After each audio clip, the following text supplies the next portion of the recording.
नमस्कार दोस्तों, मैं हूं आपके साथ आशीर्वाद। स्वागत है आपका दीक्षांत आईएएस के पोर्टल पर, जहां हम चर्चा कर रहे हैं अपने सेक्शन एनवायरनमेंट की। आप सभी को दोस्तों very good good good evening. 8 बज गए हैं दोस्तों। 8 बजने में कुछ देर है अपने हमारे पास। चालू करेंगे सेशन आपके साथ अपना एनवायरनमेंट का, जहां हम बात कर रहे हैं पिछले कुछ दिनों से पॉल्यूशन को लेकर। पॉल्यूशन में हमने देखा एयर पॉल्यूशन। उम्मीद करता हूं सारी कहानी क्लियर है। हम लोग एयर पॉल्यूशन की पूरी चर्चा कर चुके हैं आपके साथ। तो शुरुआत करेंगे हमने आज के सेशन की। आज का टॉपिक सर एयर पॉल्यूशन, छोटा सी एक चीज बची हुई है, उसको हम देख लेते हैं आपके साथ, फिर हम सीधे आगे बढ़ेंगे आपके साथ। और वो है हमारे पास ये जो एयर क्लीनर, ये जो एयर फिल्टर हम लगाते हैं घरों में, ये क्या भला होते हैं सर? ये किस प्रकार ये काम करते हैं, किस मैकेनिज्म पे ये काम करते हैं, उसकी बात करेंगे। तो हेडिंग बनाएंगे हम लोग एयर फिल्टर, यानी कि वायु के फिल्टर हम बात कर रहे हैं। यहाँ पर कौन से फिल्टर हम लगा रहे हैं, इनकी बात करेंगे आपके साथ दोस्तों हम लोग। तो आइए एयर फिल्टर की हेडिंग बनाएंगे और चर्चा करते हैं आपके साथ एयर फिल्टर टॉपिक के ऊपर।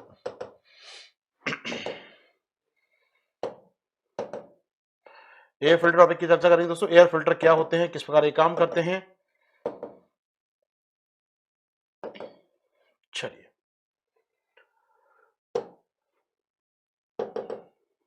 ठीक है, ओके। एयर फिल्टर जो चीजें काम करती हैं सर यहाँ पर, उसमें तकनीक का नाम, पहले तो नाम क्या है उस तकनीक का बात करें आपके साथ। एयर फिल्टर जो मशीनें हैं सर, ये तकनीक है, ये इसकी बात करें आपके साथ। इस तकनीक का दोस्तों जो नाम हमारे पास हमको चर्चा करनी है, वो नाम है हैपा। जी हाँ, थोड़ा इसको याद करिएगा, नाम काफी इंटरेस्टिंग नाम है, इसकी बात करेंगे हैपा की हम लोग यहाँ पर। ये हैपा क्या है, कैसे काम करता है, चर्चा करेंगे इस पर। हैपा का पूरा नाम देख रहे हैं मेरे स्क्रीन पे दोस्तों आप लोग। एक मिनट रुकिएगा, बस बोर्ड खुल जाइए। ओके, हैपा का नाम क्या है सर? हैपा तकनीक है जो फिल्टर में लगी होती है आपके एयर फिल्टर में, और इसका नाम है हाई इफिशियंसी पर्टिकुलेट अरेस्टेंस। जी हाँ, हाई इफिशियंसी पर्टिकुलेट अरेस्टेंस, यानी ये पर्टिकुलेट मैटर जो होते हैं, विविक्त कण जो होते हैं, विविक्त कण जो होते हैं सर, उन्हें अरेस्ट कर लेती है। जी हाँ, विविक्त कणों को अरेस्ट यानी इसको पकड़ लेती है और बाकी हवा साफ चली जाती है। यानी हवा आएगी इस फिल्टर में, पीएम कणों को पकड़ा जाएगा और बाकी हवा यहां से साफ निकल सकती है सर। ठीक है, तो इसका नाम से काफी स्पष्ट हो जाएगा, हाई एफिशिएंसी, उच्च दक्षता विविक्त कण अवशोषक मशीन। जी हाँ, उच्च दक्षता विविक्त कण अवशोषक मशीन, विविक्त कण अवशोषक मशीन। ठीक है, तो अरेस्ट कर रही है ये हैपा फिल्टर। चलिए बात करें हैपा फिल्टर होते क्या है सर। बहुत सिंपल सा काम है, सिंपल सा नाम है इनका, बहुत सिंपल। कई नाम और भी होते हैं दोस्तों इनके, इस तकनीक के नाम और भी हैं, जैसे कि मैं कहूं आपसे, एक तो हैपा देख रहे हैं हम लोग। हैपा का एक शब्द और होता है हाई इफिशिएंसी पर्टिकुलेट अरेस्टेंस, नहीं एब्जॉर्बर, मैंने कहा अवशोषक, तो इससे एब्जॉर्बर भी कह सकते हैं आप। अरेस्टेंस तो है ही है, अरेस्ट करते हैं क्योंकि तत्वों को ये, या एक पर्टिकुलर एयर की बात कर रहे हैं, हाई इफिशिएंसी पर्टिकुलेट एयर, यानी कहीं ना कहीं विविक्त कणों से फ्री हवा की बात कर रहे हैं हम लोग। तो ये एयर फिल्टर होते हैं। सबके लिए एक ही चीज दोस्तों, हैपा शब्द आता है सबके लिए। कई जगह ये लिखा होगा किसी प्रोडक्ट के ऊपर, किसी पर ये लिखा होगा, किसी पर अरेस्टिंग लिखा होगा, किसी पर एयर लिखा होगा। हैपा एक कॉमन कीवर्ड है जो सब यूज करते हैं। हैपा का चूंकि एक मैं कहूंगा एक पर कॉपीराइट है हर अरेस्टेशन पर, तो अलग कंपनियां अलग नाम लिखती हैं, लेकिन वो तकनीक एक ही है, पीएम कणों को अवशोषित करने की। चूंकि कॉर्पोरेट वर्ल्ड है, तो एक बना दी किसी ने, एक वर्ड कॉपीराइट करा लिया अपने नाम पर, तो बाकी लोग उससे मिलते जुलते नाम यूज करते हैं। कॉमन वर्ड हैपा ही होता है सबका, लेकिन कोई एब्जॉर्बर कहता है, कोई अरेस्टिंग कहता है, कोई एयर कहता है। हैपा कॉमन नाम है दोस्तों यहाँ पर। ठीक है दोस्तों, मेरे संग जुड़े हुए हैं चैट बॉक्स में, आप लोग बार ए लिख दीजिए, वहां पर जाकर चैट बॉक्स में जुड़े हुए हैं मेरे साथ आप लोग। ए लिखकर इतना हम काम कर सकते हैं, इतना लिख दीजिए ए, इसे मालूम पड़ जाए कि आप मेरे संग चैट बॉक्स में जुड़े हुए हैं, मेरी आवाज आप तक पहुंच रही है आराम से, ये भी हो जाएगा से क्लियर। ठीक है, चलिए कंटिन्यू करते हैं आपके साथ दोस्तों हम लोग यहां से। ठीक है, जी हाँ, ठीक है, ठीक है।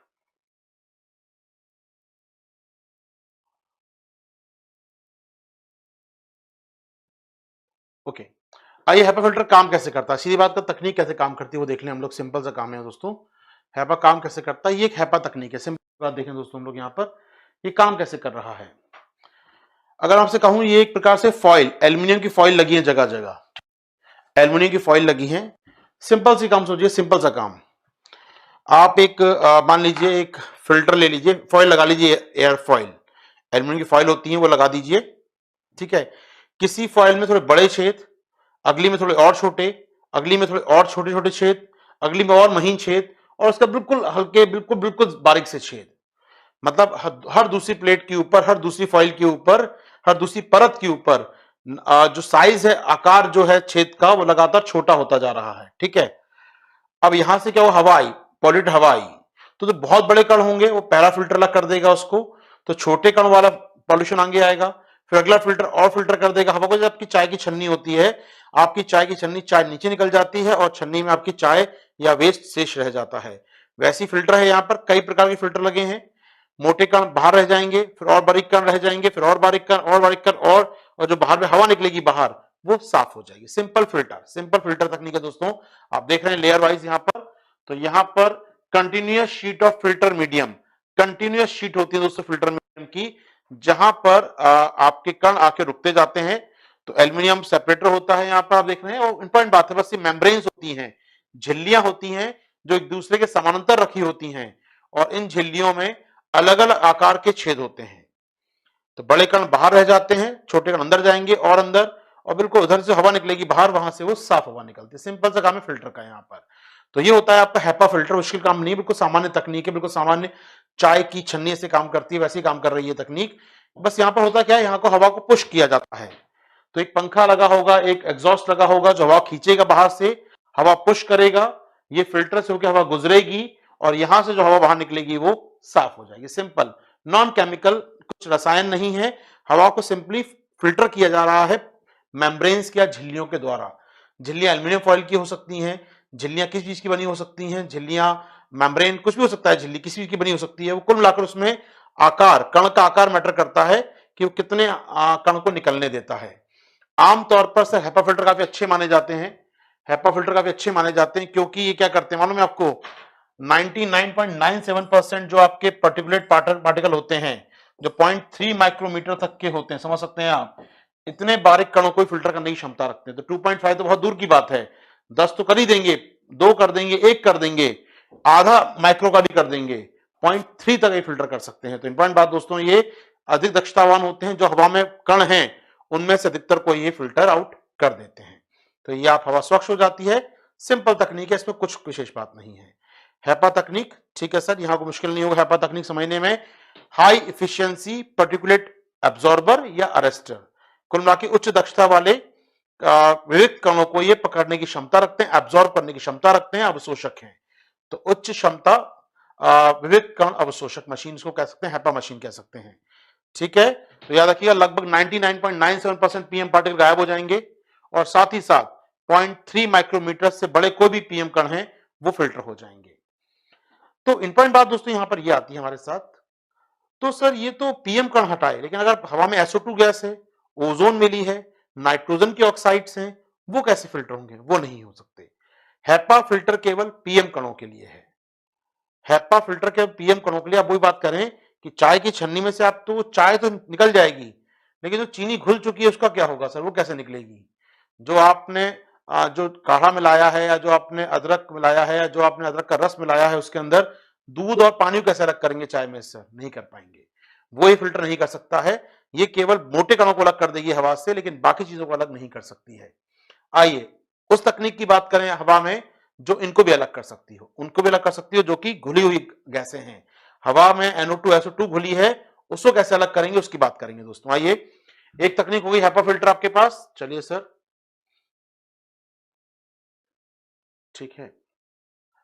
अभी समझिए दूसरी तकनीक का नाम क्या है सर, दूसरी तकनीक का नाम क्या है, इलेक्ट्रोस्टैटिक प्रेसिपिटेटर्स। ठीक है दोस्तों, ESP शॉर्ट में याद रखिएगा, ESP तकनीक कहते हैं हम लोग, ESP तकनीक, बड़ा इंटरेस्टिंग तकनीक है दोस्तों ये, ESP तकनीक शॉर्ट में याद रखिए, इलेक्ट्रोस्टैटिक, स्थिर वैद्युत ये फिल्टर है एक प्रकार का, स्थिर वैद्युत फिल्टर कैसे काम करता है सर, आइए बात करें आपके साथ दोस्तों, कैसे काम करता है वैद्युत फिल्टर।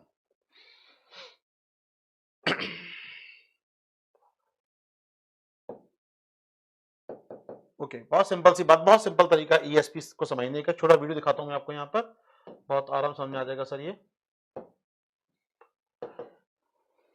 ओके, ये एक आपका मशीन है, आपको लगा AC टाइप का छोटा सा पंखा टाइप का रखा हुआ है। इसमें क्या है सर, ये मशीन है कमरे के अंदर रखी हुई है आपके, ईएसपी तकनीक पर आधारित, ईएसपी इलेक्ट्रोस्टैटिक पार्टिसिपेटर। आइए बात करते हैं। इसमें पहले एक फिल्टर दिख रही है, जाली दिख रही है आपको, ये हवा को खींच रहा है अंदर, खास बात है हवा को खींच रहा है अंदर, ठीक है। तो जो भी इसकी हवा सराउंडिंग में है उसमें कुछ मोटे तत्व भी होंगे और कुछ घुले हुए तत्व भी होंगे हवा के अंदर, जो आपको दिखने रहे होंगे। पीएम कण नहीं है, वो गैसें घुल चुकी, उनकी बात होगी। तो यहां पर आप देख रहे हैं ये एक प्रकार से फिल्टर लगा है, बाहर मोटी जाली लगी है। मोटी जाली किस लिए? जिससे हवा के जो धूल कण है उसके अंदर जो पीएम कण है वो यहाँ फिल्टर हो जाएंगे, ठीक है ना। जैसे नॉर्मल आपका हैपा फिल्टर होता है, तो वो आपको दिख रहा है यहाँ पर सर, हैपा फिल्टर टाइप काम कर रहा है, ये कोई समस्या नहीं है सर। आइए आगे बढ़ते हैं। तो हवा को खींचा जा रहा है अंदर, तो ये जो फिल्टर है बाहर, ये क्या करेगा सर? पीएम कणों को बाहर रोक देगा, ठीक है। तो बहुत सारे पीएम कण, डस्ट पार्टिकल रुक जाएंगे बाहर। अब वो हवा अंदर जाएगी जो प्रदूषित हो गई है, जिसके अंदर तत्व घुल चुके हैं। अब आइए दोस्तों, अब घुले हुए तत्व वाली हवा अंदर जा रही है। अब एक छोटा सी बात करेंगे, हम छोटा सा काम करेंगे। हम इस अंदर आती हुई हवा जिसमें पीएम कण नहीं है, अब अंदर आती हुई हवा को हम चार्ज, करंट देंगे।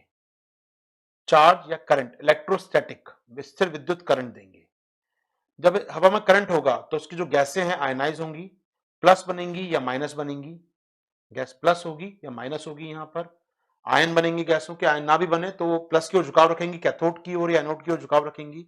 आपने इलेक्ट्रीफाई कर दिया, उनके उनके प्रदूषक जो हैं वो चार्ज हो गए हैं, और जब वो चार्ज होंगे तो कहीं ना कहीं वो पॉजिटिव या निगेटिव होंगे, ठीक है सर। अब ध्यान से देखिएगा दोस्तों, कैसे चार्ज हो रहा है यहाँ पर पार्टिकल, आप देखेंगे, देख रहे हैं ये निकलते हैं इस रेखा से, और वो किस प्रकार उनको चार्ज किया जा रहा है।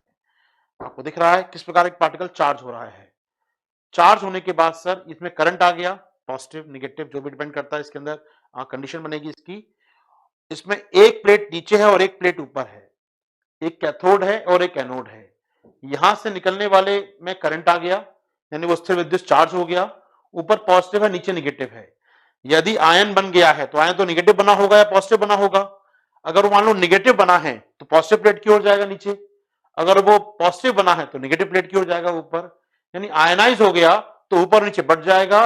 जो साफ हवा होगी, जो आयनाइज नहीं हुई है, जो साफ हवा है, जो SO2 है, NO2 हट जाएगा, जो साफ हवा बची है वही आगे जाएगी फिल्टर बिना डिस्टर्ब हुए। उसको कैथोड एनोड से मतलब नहीं होगा सर यहाँ पर। आइए दोस्तों एक बार देखते हैं आप पूरा इस वीडियो को। तो यहाँ पर चार्ज हो रहे हैं पार्टिकल सर, और वो देखें नीचे बैठ रहे हैं या ऊपर चिपक रहे हैं। हवा यहां से वही आगे जाएगी जो शुद्ध होगी, प्योर होगी, वही आगे जाएगी। यानी हवा को आपने स्थिर विद्युत के द्वारा कहना चाहिए मुझे यहाँ पर फिल्टर कर लिया। अब यहां से वो हवा आगे जा रही है दोस्तों जो साफ है। फिर एक जाली और लगी है, ये जाली क्या कर रही है सर? ये ओजोन जो है, जो चार्ज नहीं होती है, जो आवेशित नहीं होती है, जो आयनाइज नहीं होगी, उसके लिए लगी है सर। ये ओजोन गैस फिल्टर करेगी सर ये जाली। ये मेम्ब्रेन ओजोन की लगी है, और जब यहां से गैस निकलेगी, ओजोन वाली गैस निकलेगी ये, तो जब इसके पार जाएगी वो नेट के, इस कार्बन फिल्टर के, तो वो कन्वर्ट हो जाएगी सर प्योर ऑक्सीजन के अंदर। और ये ऑक्सीजन और साफ हवा पंखे द्वारा वापस फेंक दी जाएगी, आपके रूम के अंदर शामिल हो जाएगी सर। तो एक छोटा सा मैकेनिज्म है सर ये तकनीक है आपकी ईएसपी। तो फ्रेश एयर, गंदी एयर वहां से पकड़ी इसने और पीछे से फ्रेश एयर बाहर निकाल दी। तकनीक का नाम है ईएसपी। सिंपल भाषा में कहा जाए, एक ऐसा मेथड जिसमें गंदगी जो है हवा की, जो पॉल्यूटेंट है हवा के, उन्हें आप विद्युत आवेशित करते हैं और कैथोड एनोड पे चिपका लेते हैं। साफ हवा आगे निकल जाती है, इवन ओजोन को भी आप ऑक्सीजन में कन्वर्ट कर देते हैं और बाहर आती है हवा आपकी। यानी कि बहुत सिंपल सी बात दोस्तों, ईएसपी तकनीक के जरिए सामान्य करंट लगाकर आप हवा को फिल्टर कर रहे हैं। मुश्किल नहीं होगा, बहुत मुश्किल नहीं होगा दोस्तों, बहुत मुश्किल नहीं होगा। अगर मैं आपसे बात करूंगा, बताऊंगा वाटर, भी थोड़ा सा वाटर फिल्टर की बात कराऊंगा। तो वाटर फिल्टर में सुनते होंगे एक तकनीक होती है आरओ प्लस। आरओ प्लस तकनीक सुनते हैं, एक होता है आरओ सिंपल से, एक होता है आरओ प्लस। तो आरओ प्लस तकनीक जो होती है वो भी यही काम करती है। आरओ फिल्टर होता है, सिंपल जाली होती है, ऑस्मोसिस होता है, उसमें परासरण होता है। जब आरओ प्लस बोलते हैं तो आप आवेशित करते हैं पानी की गंदगी वाले कणों को, वो कैथोड चिपक जाता है नोड पर, पानी साफ हो जाता है। जी हाँ, ये होता है आरओ प्लस। प्लस का मतलब है आयन, जो प्लस साइन होता है मतलब होता है आयन, उसका आयनाइज करना पानी को, पानी की गंदगी को आयनाइज करना। तो पानी साफ करना हो या आपको हवा साफ करनी हो, दोनों में यूज कर सकते हैं इस तकनीक का। यहाँ हवा साफ करने के लिए ईएसपी मेथड है और केवल फिल्टर करने के लिए हैपा मेथड है। दोनों फिल्टर आते हैं, हैपा फिल्टर सस्ते आते हैं ऑफकोर्स, और आपके ईएसपी फिल्टर से महंगे आते हैं, क्योंकि ये पीएम कण भी साफ करते हैं, SO2 भी, NO2 भी, ओजोन भी, सबको साफ कर देते हैं। याद रखिएगा, आमतौर पर आजकल ईएसपी के बड़े वर्जन आ गए हैं। छोटा सा कमरे में आप रख सकते हैं थोड़ा महंगा रखे, लेकिन इसके बड़े वर्जन आ गए, बड़े संस्करण आ गए हैं जिसे आप चिमनी में फिट कर सकते हैं। थर्मल पावर प्लांट की चिमनी में फिट कर दीजिए ईएसपी को, तो आवेशित है वो, जो हवा ऊपर जा रही है उसको आवेशित कर रहा है और हवा के प्रदूषक चिपक जाते हैं दोनों तरफ, और जो हवा बाहर निकल रही है वो क्या हो गई है, साफ हो गई है। जी हाँ, आजकल एक विशेष बात सुन लीजिए, यहां पर खत्म करेंगे इस बात को फिर हम लोग। तो ईएसपी तकनीक आजकल हम यूज करते हैं अपने थर्मल पावर प्लांट के अंदर भी। मैं लिख रहा हूं आपके लिए ESP for thermal power plant. आइए आपको देखिएगा दोस्तों यहां पर, तो आप देख रहे हैं यहां पर इलेक्ट्रोस्टैटिक पार्टिसिपेटर, ये आप देख रहे हैं तकनीक कहां लगाई गई है, ये लगाई जा रही है आपके पावर प्लांट्स के अंदर भी लगा सकते हैं। डस्ट कलेक्ट करते हैं दोस्तों बड़े स्केल पे ये ठीक है, तो ये तकनीक आप लगा सकते हैं, पावर प्लांट के अंदर लगाई जाती है बड़े स्केल पे, आप देख रहे हैं ये, तो ये बहुत बड़े स्केल पे भी काम करती है तकनीकें। पावर प्लांट आप यूज कर रहे हैं तो पावर प्लांट के अंदर भी ये तकनीकें लगाई जाती हैं आजकल, तो नो डाउट बहुत बड़े स्केल पे भी काम करती हैं तकनीकें सर ये, और छोटे स्केल पे घर में भी आपके। तो ईएसपी तकनीक याद रखेंगे, ईएसपी तकनीक में स्थिर विद्युत, इलेक्ट्रोस्टैटिक, स्थिर विद्युत के द्वारा कणों को आवेशित करना और डस्ट पार्टिकल को साफ करना, गंदगी को हटाना, ये शामिल है।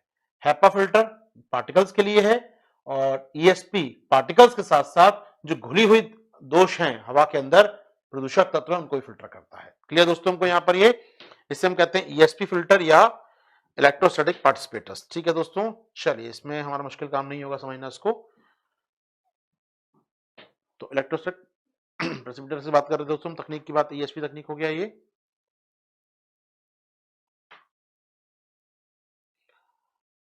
चलिए चलिए ठीक है, तो घर में जो फिल्टर आते हैं सर, इनकी तकनीक की बात होती है। ये दोनों तकनीकें होती हैं घर में लगे फिल्टर के अंदर। एक चीज और जान बता दूं आपको जाते जाते यहाँ पर, फिर हम खत्म करेंगे इस टॉपिक को। जब भी आप फिल्टर लेते हैं, जब भी आप फिल्टर लेते हैं तो किसी फिल्टर को चेक किया जाता है, मतलब किस तकनीक के आधार पर आप चेक करते हैं यहाँ पर कि उसका CADR वैल्यू कितना है। समझिएगा, जब आप फिल्टर लेने मार्केट में जाते हैं, एक होती है value CADR value. CADR value अच्छी है तो फिल्टर अच्छा है, वरना फिल्टर की क्षमता कम मानी जाती है। क्या होता है CADR, वो जान लेते हैं दोस्तों आपके साथ। तो टर्मिनोलॉजी देख लेते हैं एक बार क्या है यहाँ पर बात कर लेते हैं दोस्तों आपके साथ हम लोग यहाँ पर। चलिए, अगर हम बात करें यहाँ पर आपके CADR की बात करें, तो CADR ऊपर दिख रहे हैं, क्या लिखा हुआ है, CADR का मतलब क्लीन एयर डिलीवरी रेट, स्वच्छ वायु प्रदान करता दर, उसकी क्या डिलीवरी रेट है स्वच्छ हवा को देने का। अगर ज्यादा CADR है मतलब फिल्ट्रेशन अच्छा हो रहा है। बहुत सिंपल सी बात, जब फिल्टर लेने कोई बाहर जाता है तो CADR वैल्यू देखी जाएगी उसकी। अगर CADR वैल्यू कम है, यानी 1 घंटे में वो इतनी हवा दे पा रहा है केवल कि एक आदमी बैठ के बस छोटे से एरिया को फिल्टर कर पाए। अगर CADR ज्यादा है, यानी 1 घंटे में वो ज्यादा हवा को फिल्टर करने की क्षमता रखता है, और ज्यादा हवा मतलब एक बड़े रूम कवर कर सकता है। तो आपकी डिपेंड रिक्वायरमेंट जितनी होती है, छोटा कमरे से एसी होता है, छोटा एसी, बड़ा एसी और बड़ा एसी, आपके कमरे में कितनी कूलिंग चाहिए वो देखा जाता है। ऐसे ही CADR ये तय करता है कि आपको छोटे कमरे में फिल्टर करना है, बड़े कमरे में, या बड़े कोई हॉल या कोई और असेंबली हॉल में।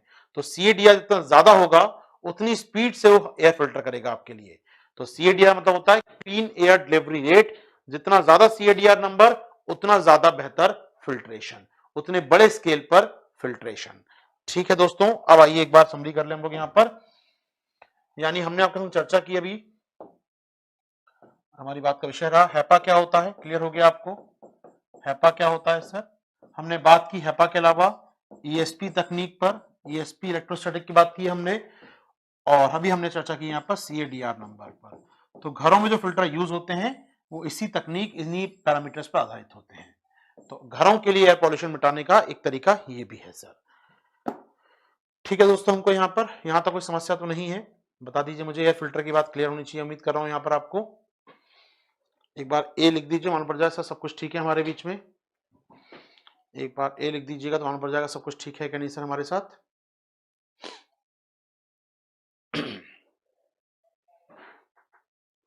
ठीक है सर, गुड इवनिंग दोस्त।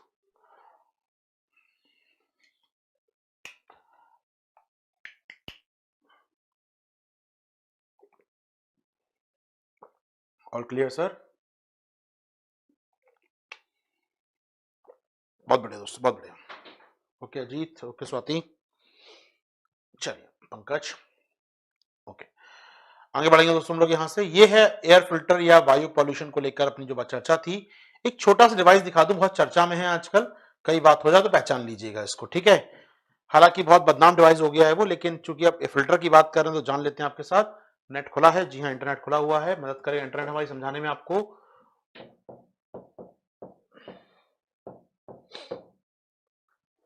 ओके, ठीक है।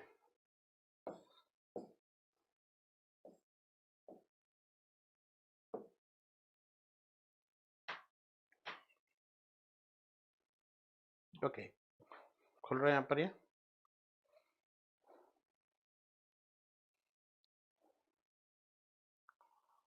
ओके, मशीन दिख रही है, कहीं नहीं दिख रही।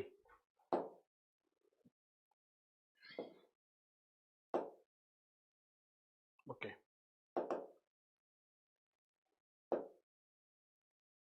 ओके, मैं आपको दिखाता हूँ ये उपकरण, मशीन देख लेते हैं आपके साथ। ओके, ठीक है। ये आपको डब्बा दिख रहा है, इसका नाम है वायु, ठीक है। ये बॉक्स दिख रहा है आपको, ये नाम है वायु।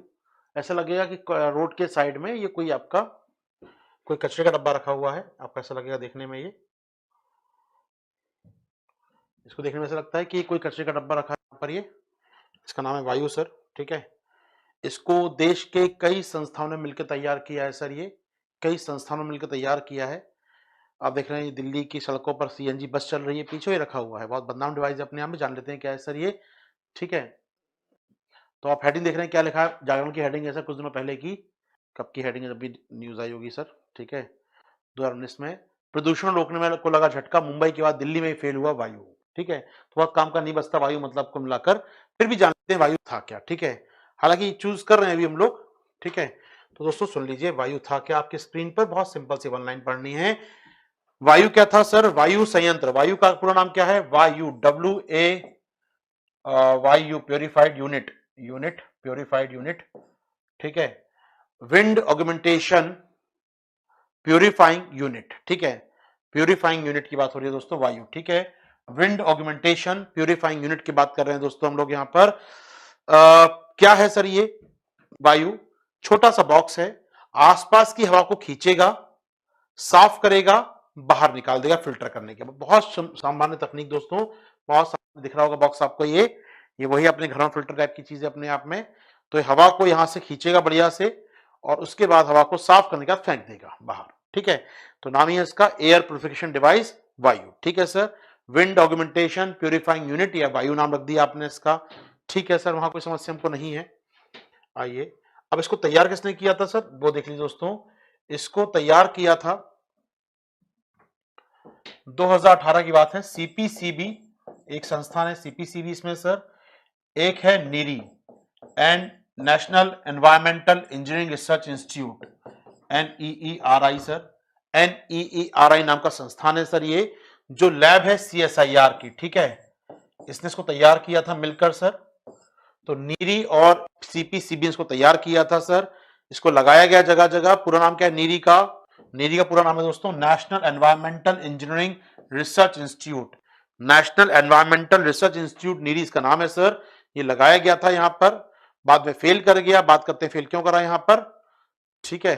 चलिए, तो कुछ खास नहीं है ये फेल क्यों कर गया सर डिवाइस, ये फेल क्यों कर गया, बस सिंपल सी बात करें, कई कारण इसके फेल होने के।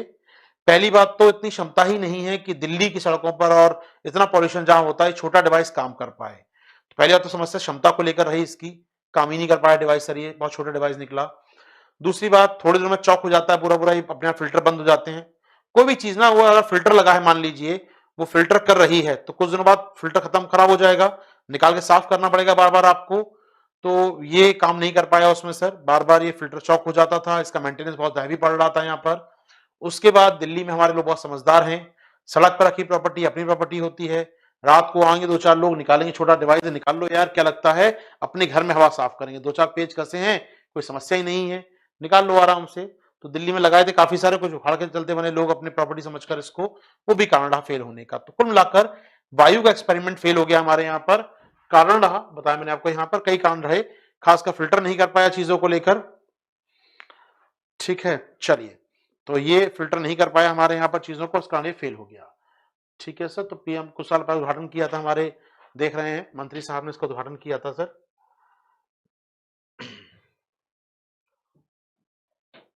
ठीक है सर, तो मंत्री साहब ने उद्घाटन किया था इसका यहाँ पर, हमारे यहाँ पर, तो आप देख सकते हैं सितंबर 2018 की बात है, तो वायु की बात है यहाँ पर, और नीरी ने तैयार किया था, सीएसआर की लैब है, तो ये है वायु उपकरण दिख रहा है आपको यहाँ पर, तो डिवाइस है हवा को साफ करने के लिए, लेकिन ये काम नहीं कर पाया, फ्लॉप हो गया sir. Wind augmentation purifying unit fail हो जाती है सर। ठीक है, इंपॉर्टेंट नहीं है, याद करें इसको हम लोग, लेकिन फिर भी कभी चर्चा मिल जाए कि बदनाम हो चुका है काफी वायु, फिर भी पूछ सकता है। ठीक है सर, एक ऐसी चीज और है स्मोक टावर। स्मोक टावर क्या है वो भी जान लेते हैं दोस्तों, आपके साथ चर्चा कर लें। स्मोक टावर नाम की वस्तु पर ये क्या है सर, और ये कैसे काम करती है? ठीक है सर, आइए जरा स्मोक टावर की बात कर लें, बहुत चर्चा रहती है स्मोक टावर की आजकल। क्या है स्मोक टावर, कैसे काम करते हैं ये?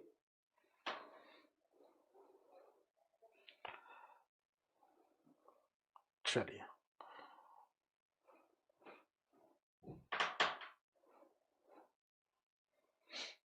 ओके, आइए बात कर लें हम लोग यहाँ पर, दो तीन चीज देख लेते हैं काम की है इसमें। तीन चीज दिख रही है, वायु समझ में आ गया आपको, वायु तो कोई मुश्किल नहीं है समझने में सर, ये फ्लॉप हो गया आइडिया वायु का। तैयार किया था बताया मैंने आपको, नेरी ने, जो लैब है सीएसआईआर की, भारत सरकार के साथ मिलकर, सीपीसीबी के साथ मिलकर किया था, फ्लॉप हो गया, कोई बात नहीं। ये देखते हैं स्क्रीन के साइड में सर, ये है आपका स्मोक टावर। ठीक है, स्मोक टावर ये है चाइना में लगा हुआ स्मोक टावर, चाइना के जियान शहर में लगा है सर, ये जियान शहर में लगा हुआ है चाइना के स्मोक टावर सर। ये बहुत बड़ा ऊंचाई का आप देखिए स्मोक टावर सर। ठीक है, ये करता कैसे, काम कैसे करता है, बहुत इंटरेस्टिंग वे में काम करता है सर। ये जो आप देख रहे हैं यहाँ पर, ये हवा को खींचता है चारों तरफ से, हवा को खींचा इसने, हवा एंटर करती है इस पाइप के, और यहाँ पर सोलर पैनल लगे, जगह जगह सोलर पैनल लगे इसकी, यहाँ सोलर पैनल दिख रहे हैं आपको लगे हुए पूरे।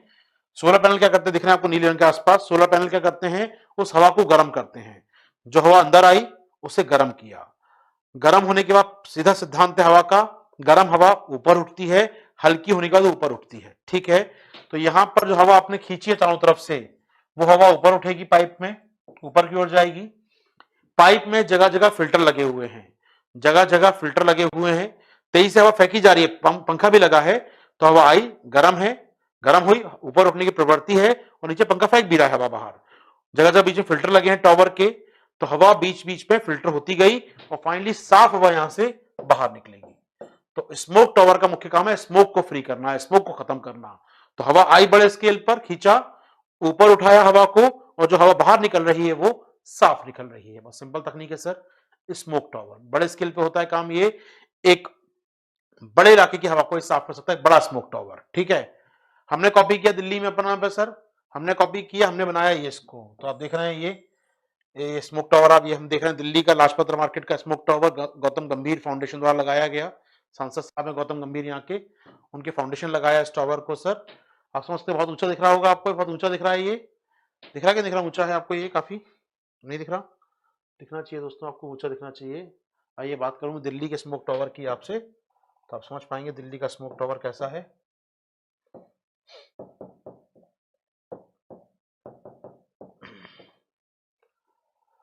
ठीक है, तो कंपेयर करने के लिए आप समझ सकते हैं दिल्ली का स्मोक टावर, ये है फोटो इसका। ठीक है, ठीक है सर, 20 फीट टॉल का है सर, 20 फीट ऊंचा है, गौतम गंभीर फाउंडेशन लगवाया था सर ये। ठीक है, तो समझने के लिए समझ सकते हैं कितना ऊंचा है ये, आप देख ही रहे हैं चीजों को। तो ये आप देख रहे हैं मार्केट के बीच में लगाया गया है, टाइम्स ऑफ इंडिया की तस्वीर आप देखेंगे तो आपको समझ में आ जाएगा स्मोक टावर। समझने के लिए चीजें दोस्तों, पूछेगा नहीं यूपीएससी, कितना ऊंचा आपको देख के समझ में आ गया होगा। ये स्मोक टावर 20 फीट का ऊंचा है, और चाइना का जो है सर मोर देन 200 फीट का है, यानी कि हमारे यहाँ छोटा संस्करण अपनाया हम लोगों ने चाइना वाले का स्मोक टावर। कहने को नाम स्मोक टावर है, लेकिन ये कोई ऐसा काम नहीं करता जिसको स्मोक टावर कहा जाए, जगह और घेर रहा है यहाँ पर ये। तो स्मोक टावर है, हवा खींचेगा और वैसी हवा निकालेगा बाहर से, ऊपर आपको दिख रहा है यहाँ पर ये। ठीक है, तो ये गौतम गंभीर फाउंडेशन और लाजपत नगर मार्केट हमारी, वहां लगाया गया बीच में इस प्रकार का ये चीज यहाँ पर। ठीक है दोस्तों, तो स्मोक टावर इंडिया में क्या कॉन्सेप्ट है आप देख ही रहे हैं यहाँ पर। होना क्या चाहिए, चाइनीज जिंगजियांग वाला, जियान शहर वाला होना चाहिए दोस्तों। जियान शहर की बात कर लीजिए तो जियान शहर का स्मोक टावर दिखेगा आपको यहाँ पर, जो ऑफकोर्स बहुत ही यूनिक है, बहुत ही बड़ा लगाया गया है जियान शहर में। तो सर वहां तो आप समझ सकते हैं, कंपेयर करने के लिए बता रहा हूँ दोस्तों मैं आपको, ये आप कंपेयर कर सकते हैं। हमारे यहाँ 20 फीट का है, और ये चाइना के जियान शहर में जो लगा है, 10 न्यूज की आप देखते हैं, इसकी से आप देख सकते हैं यहाँ पर जो चाइना का यान लगाया गया है दोस्तों, आप कंपेयर कर सकते हैं इसकी ऊंचाई कितनी होगी। यह है चाइना का यान शहर में लगा हुआ स्मोक टावर, ठीक है ना। तो कंपेयर कर सकते हैं आराम से आप क्या मतलब है। चलिए, तो हमें जानना नहीं, चीजें मतलब इंपॉर्टेंट नहीं रह गई हैं, इतनी पुरानी बात हो चुकी है, 2 साल पुरानी बात हो चुकी है। तो स्मोक टावर हुआ, तकनीक वही है, हवा ऊपर उठेगी, फिल्टर होगी, तकनीकें वही हैं जो पढ़ी हैं हम लोगों ने दोस्तों। तो हैपा फिल्टर, सीएडीआर तकनीक, ईएसपी तकनीक, ईएसपी के साथ हम जोड़ रहे हैं यहाँ पर आपका वायु को, जोड़ रहे हैं हम लोग स्मोक टावर को। ये सब चीजें जो हवा को फिल्टर करने में काम आती हैं। हालांकि बहुत ज्यादा मुझे कहना चाहिए एक प्रकार से रिलेवेंट नहीं है, क्योंकि हवा इतनी प्रदूषित हमारे यहाँ पर है, उस हवा को साफ करने में नाकाम रहेगा। तो ये हमारा उद्देश्य होना चाहिए कि हवा को साफ करने की नौबत ही ना आए, हवा को साफ ही ना करना पड़े, क्यों नहीं हवा को प्रदूषित होने से रोका जाए। प्रिवेंशन बहुत अच्छी बात होगी, क्योंकि इसका विकल्प हवा को साफ करना नहीं हो सकता। इतनी प्रदूषित हो गई है हवा आपके यहाँ पर कि हर मशीन खराब हो जाएगी। जी हाँ, खराब होना ही है इसको। दोस्तों ये है अपना एयर पोल्यूशन, खत्म होता है यहाँ पर, खत्म होता है एयर पोल्यूशन का टॉपिक। क्लियर है दोस्तों चीजें आपको यहाँ पर? अब क्या स्पष्ट है सारी चीजें? कुछ 2-4 मैं क्वेश्चन लिखवाऊंगा, लिखने का प्रयास कीजिए। 2-4 क्वेश्चन दे रहा हूं लिखने के लिए, लिखिए आराम से। क्या क्या क्वेश्चन एयर पोल्यूशन पे आप कर सकते हैं आराम से। हमने एक तो दिया आपको BS 4-6 पे दिया था क्वेश्चन, मैंने आपको NCAP पे दिखाया था मैंने क्वेश्चन आपको, जो आपके काम का है। बाकी बात करें एयर पोल्यूशन पे, कुछ क्वेश्चन लिखवा रहा हूँ, लिखेंगे फटाफट आप लोग यार कॉपी में, अपनी कॉपी में लेके बैठिएगा, लिखिएगा। एयर पोल्यूशन पे क्वेश्चन लिखवा रहा हूँ दोस्तों, लिखिएगा। भारत में बढ़ता वायु प्रदूषण, बढ़ता वायु प्रदूषण सतत विकास की प्रक्रिया में एक बड़ी बाधा है। बढ़ता वायु प्रदूषण, बढ़ता वायु प्रदूषण सतत विकास की प्रक्रिया में एक बड़ी बाधा है। सतत विकास की प्रक्रिया में एक बड़ी बाधा है। बड़ी बाधा है, पूर्ण विराम। प्रदूषित वायु, प्रदूषित वायु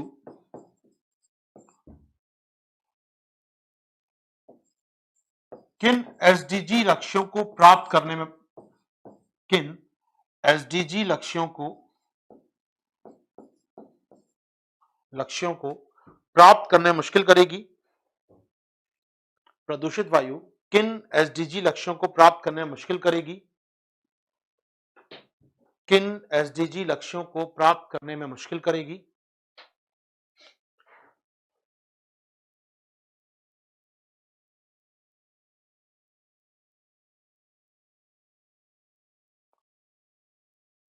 प्राप्त करने में मुश्किल करेगी, पूर्ण विराम। इसमें लिखिएगा। भारत में वायु गुणवत्ता प्रबंधन पर एक संक्षिप्त टिप्पणी लिखें। भारत में वायु गुणवत्ता प्रबंधन पर एक संक्षिप्त टिप्पणी लिखें। वायु गुणवत्ता प्रबंधन पर एक संक्षिप्त टिप्पणी लिखें। Short note on air quality management. ठीक है, चलिए एक और क्वेश्चन लिखिएगा, एक और प्रश्न लिखिएगा।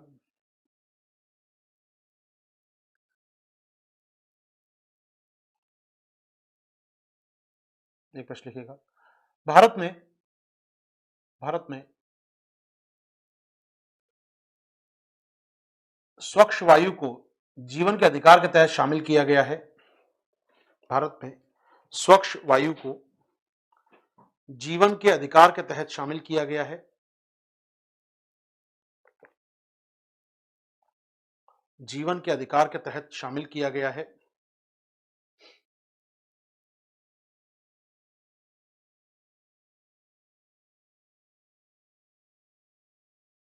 अधिकार के तहत शामिल किया गया है।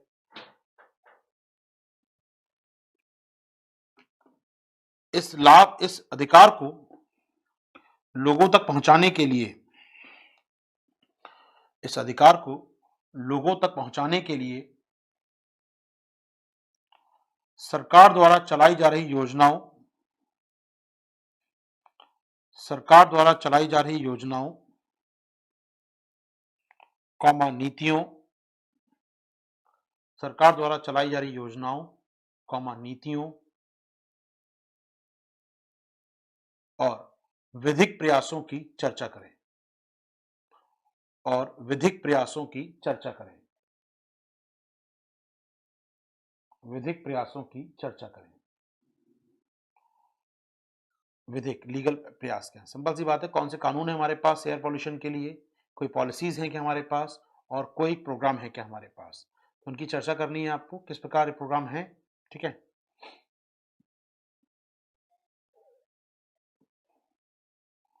एक प्रश्न लिखिएगा, एक प्रश्न ट्राई कीजिए, एक प्रश्न लिखिएगा।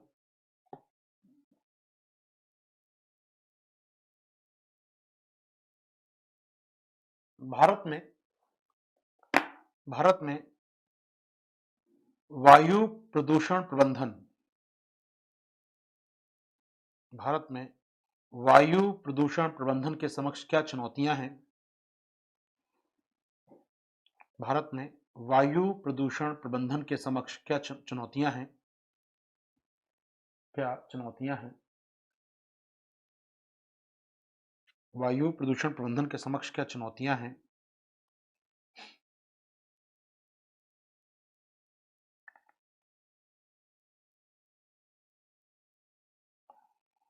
क्या चुनौतियां हैं?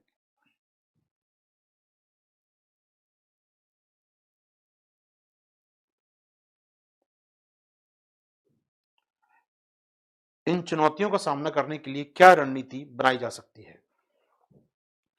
इन चुनौतियों का सामना करने के लिए क्या रणनीति बनाई जा सकती है? इन चुनौतियों का सामना करने के लिए क्या रणनीति बनाई जा सकती है?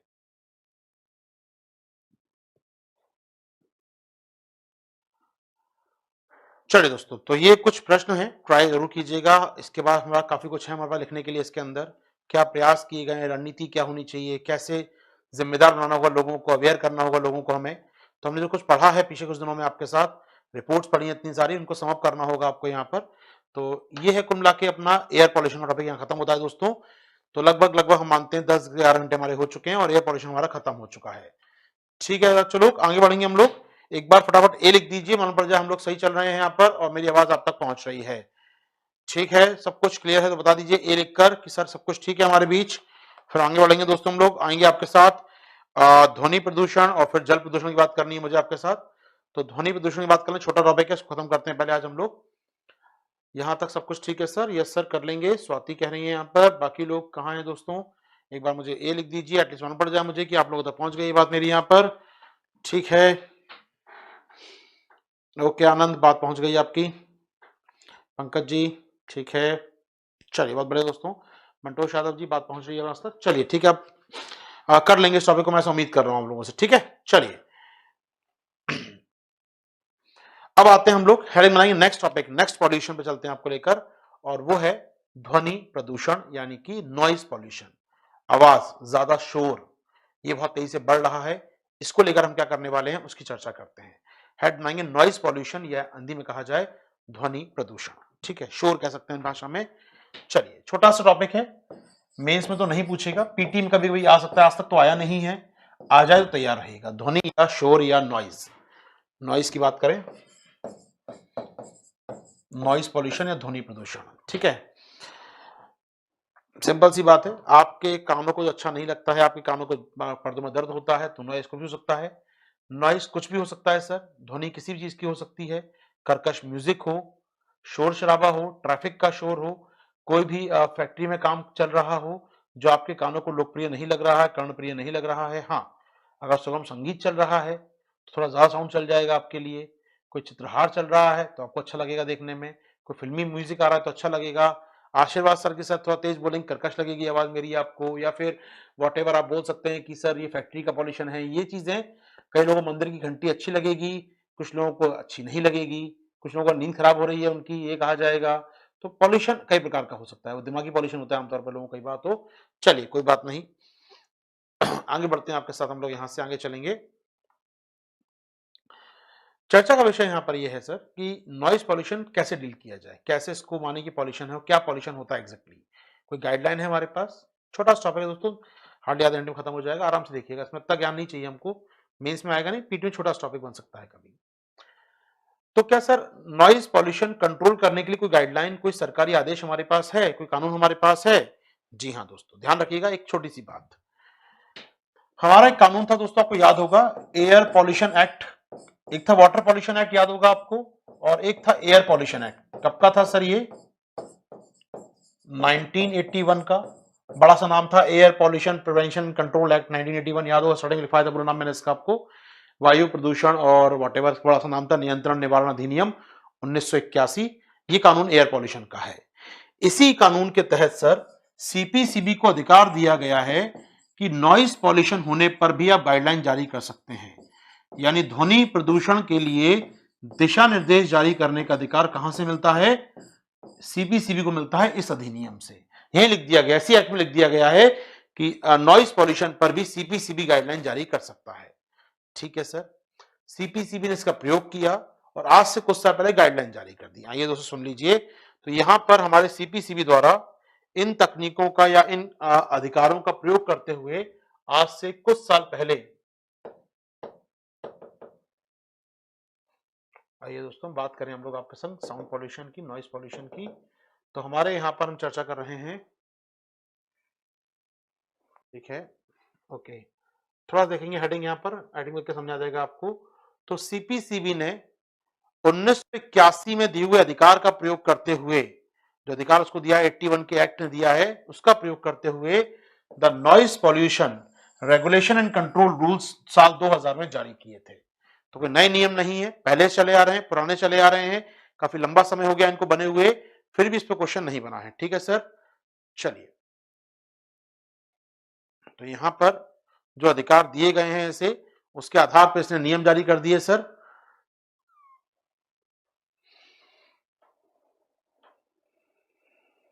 ठीक है सर, अब आइए क्या है नियम में क्या कहा गया, सुन लीजिए, बहुत इंटरेस्टिंग बात है, छोटा सा काम करना है आपको। याद रखिए, मैंने तो आपसे कहा एम्बियंट एयर क्वालिटी, परिवेशी वायु गुणवत्ता जो होती है सर, तो परिवेशी वायु गुणवत्ता के सापेक्ष देखेंगे आप नॉइज को। जी हाँ, तो ध्वनि प्रदूषण पार्ट किसका है? वायु प्रदूषण का। अगर वायु में गंदगी है, पॉल्यूशन है, वो तो है ही, शोर है अगर, तो ये भी वायु पॉल्यूशन का ही पार्ट है। इसलिए 1981 का अधिनियम चर्चा में आएगा। सीपीसीबी को अधिकार मिलता है, भैया नॉइज पर गाइडलाइन जारी कर सकते हो। गाइडलाइन जारी कर दी साल 2000 में, इसका नाम लिखवा दूंगा आगे आपको मैं। क्या कहा गया इस गाइडलाइन के अंदर, सुन लीजिए दोस्तों। इसमें क्या किया गया है कि भाई सुनो आशीर्वाद, देखो तुम अगर इंडस्ट्री इलाके में खड़े हो, औद्योगिक इलाके में खड़े हो, ठीक है, तो वहां नॉइज आ रहा होगा, पॉल्यूशन होगा, वहां पर इंडस्ट्री मशीनें चल रही होंगी, वहां ध्वनि ज्यादा होगी। आप अपने घर में कॉलोनी के अंदर रेजिडेंशियल इलाके में खड़े हो, आवासीय इलाके में खड़े हो, ध्वनि का स्तर कम होगा। ठीक बात है सर। एक शॉपिंग मॉल में खड़े हो, कमर्शियल प्लेस पे खड़े हो, मार्केट के अंदर खड़े हो, अलग काम होगा सर, वहां पर अलग प्रकार का एक शोर होगा। वहीं आप किसी स्कूल परिसर के पास हो, अस्पताल के पास हो, न्यायालय के पास हो, सरकारी कामकाज होता है उस ऑफिस के पास हो, तो वहां शोर का स्तर अलग होगा। मरीज हैं, बच्चे शिक्षा प्राप्त कर रहे हैं, या जज साहब काम कर रहे हैं ध्यान से, तो वहां शोर का स्तर अलग प्रकार का होगा। तो सीपीसीबी ने लोकेशन, आप कहां हैं, उसके आधार पर एरिया आइडेंटिफाई किए, 4 प्रकार की लोकेशन आइडेंटिफाई की। अब आप इंडस्ट्री इलाके में खड़े हैं, दिन के समय खड़े हैं या रात के समय खड़े हैं वहां पर, तो दिन के समय मैं आपसे कहूं तो ज्यादा शोर आएगा, रात के समय कम शोर आएगा। सोचिएगा, जितना तेज मैं आपसे बोल रहा हूं, ठीक है, अभी दिन का समय है, रात 10 नहीं बजे, 11 नहीं बजे हैं, तो मैं यहां बोल सकता हूं स्टूडियो में, आसपास के लोग सुनते हैं, सुनने दो, दिन का समय है। यही मैं लेक्चर 30 स्पीड में आपको रात को 2 बजे इसी स्पीड जोर से बोल के दूं, तो आ जाएंगे आसपास वाले, यार ये क्या कर रहे हो भाई आशीर्वाद, पागल हो गए हो क्या यार, इतना शोर क्यों फैला रहे हो यहाँ पर। टीवी देखूं मैं दिन में बताऊं तो समस्या नहीं है, डीजे चले मेरे यहाँ दिन में समस्या नहीं है, 10-11 बजे के बाद डीजे बैन करो यार, क्योंकि लोग सोने का टाइम हो जाता है लोगों का। तो ये जो गाइडलाइन है, तो दिन के समय अलग प्रकार का शोर और रात के समय अलग प्रकार की सीमा तय करते हैं। जैसे आपने एम्बियंट एयर में लिमिट तय की थी, किसके ऊपर अगर आप पॉल्यूशन करते हैं तो वो एयर पॉल्यूशन में काउंट होगा, ऐसे ही इस पर्टिकुलर साउंड के ऊपर आप नॉइस फैलाते हैं तो पॉल्यूशन माना जाएगा। इतनी स्पीड में बोल रहे हैं कोई समस्या नहीं, तो तेज बोल सकते हैं आप, नहीं और तेज बोलने का प्रयास करेंगे तो ये नॉइज हो जाएगा, तो ये ध्वनि प्रदूषण कहलाएगा। तो सीमाएं तय कर दी गई हैं इलाके के आधार पर, समय के आधार पर। एक सिंपल छोटा सा चार्ट याद करना है दोस्तों को मेरे साथ यहाँ पर, जो इसी चार्ट में, इसी नियम में दिया गया है। एक बार समझ लेते हैं, फिर आपका डिस्कशन आप करेंगे यहाँ पर दोस्तों। ठीक है, बड़ा सिंपल सा काम है दोस्तों, इसको थोड़ा याद करेंगे, देखिए आराम से। तो मैंने आपसे कहा 4 प्रकार के जोन होंगे, 4 प्रकार के जोन आइडेंटिफाई किए हम लोगों ने यहां पर।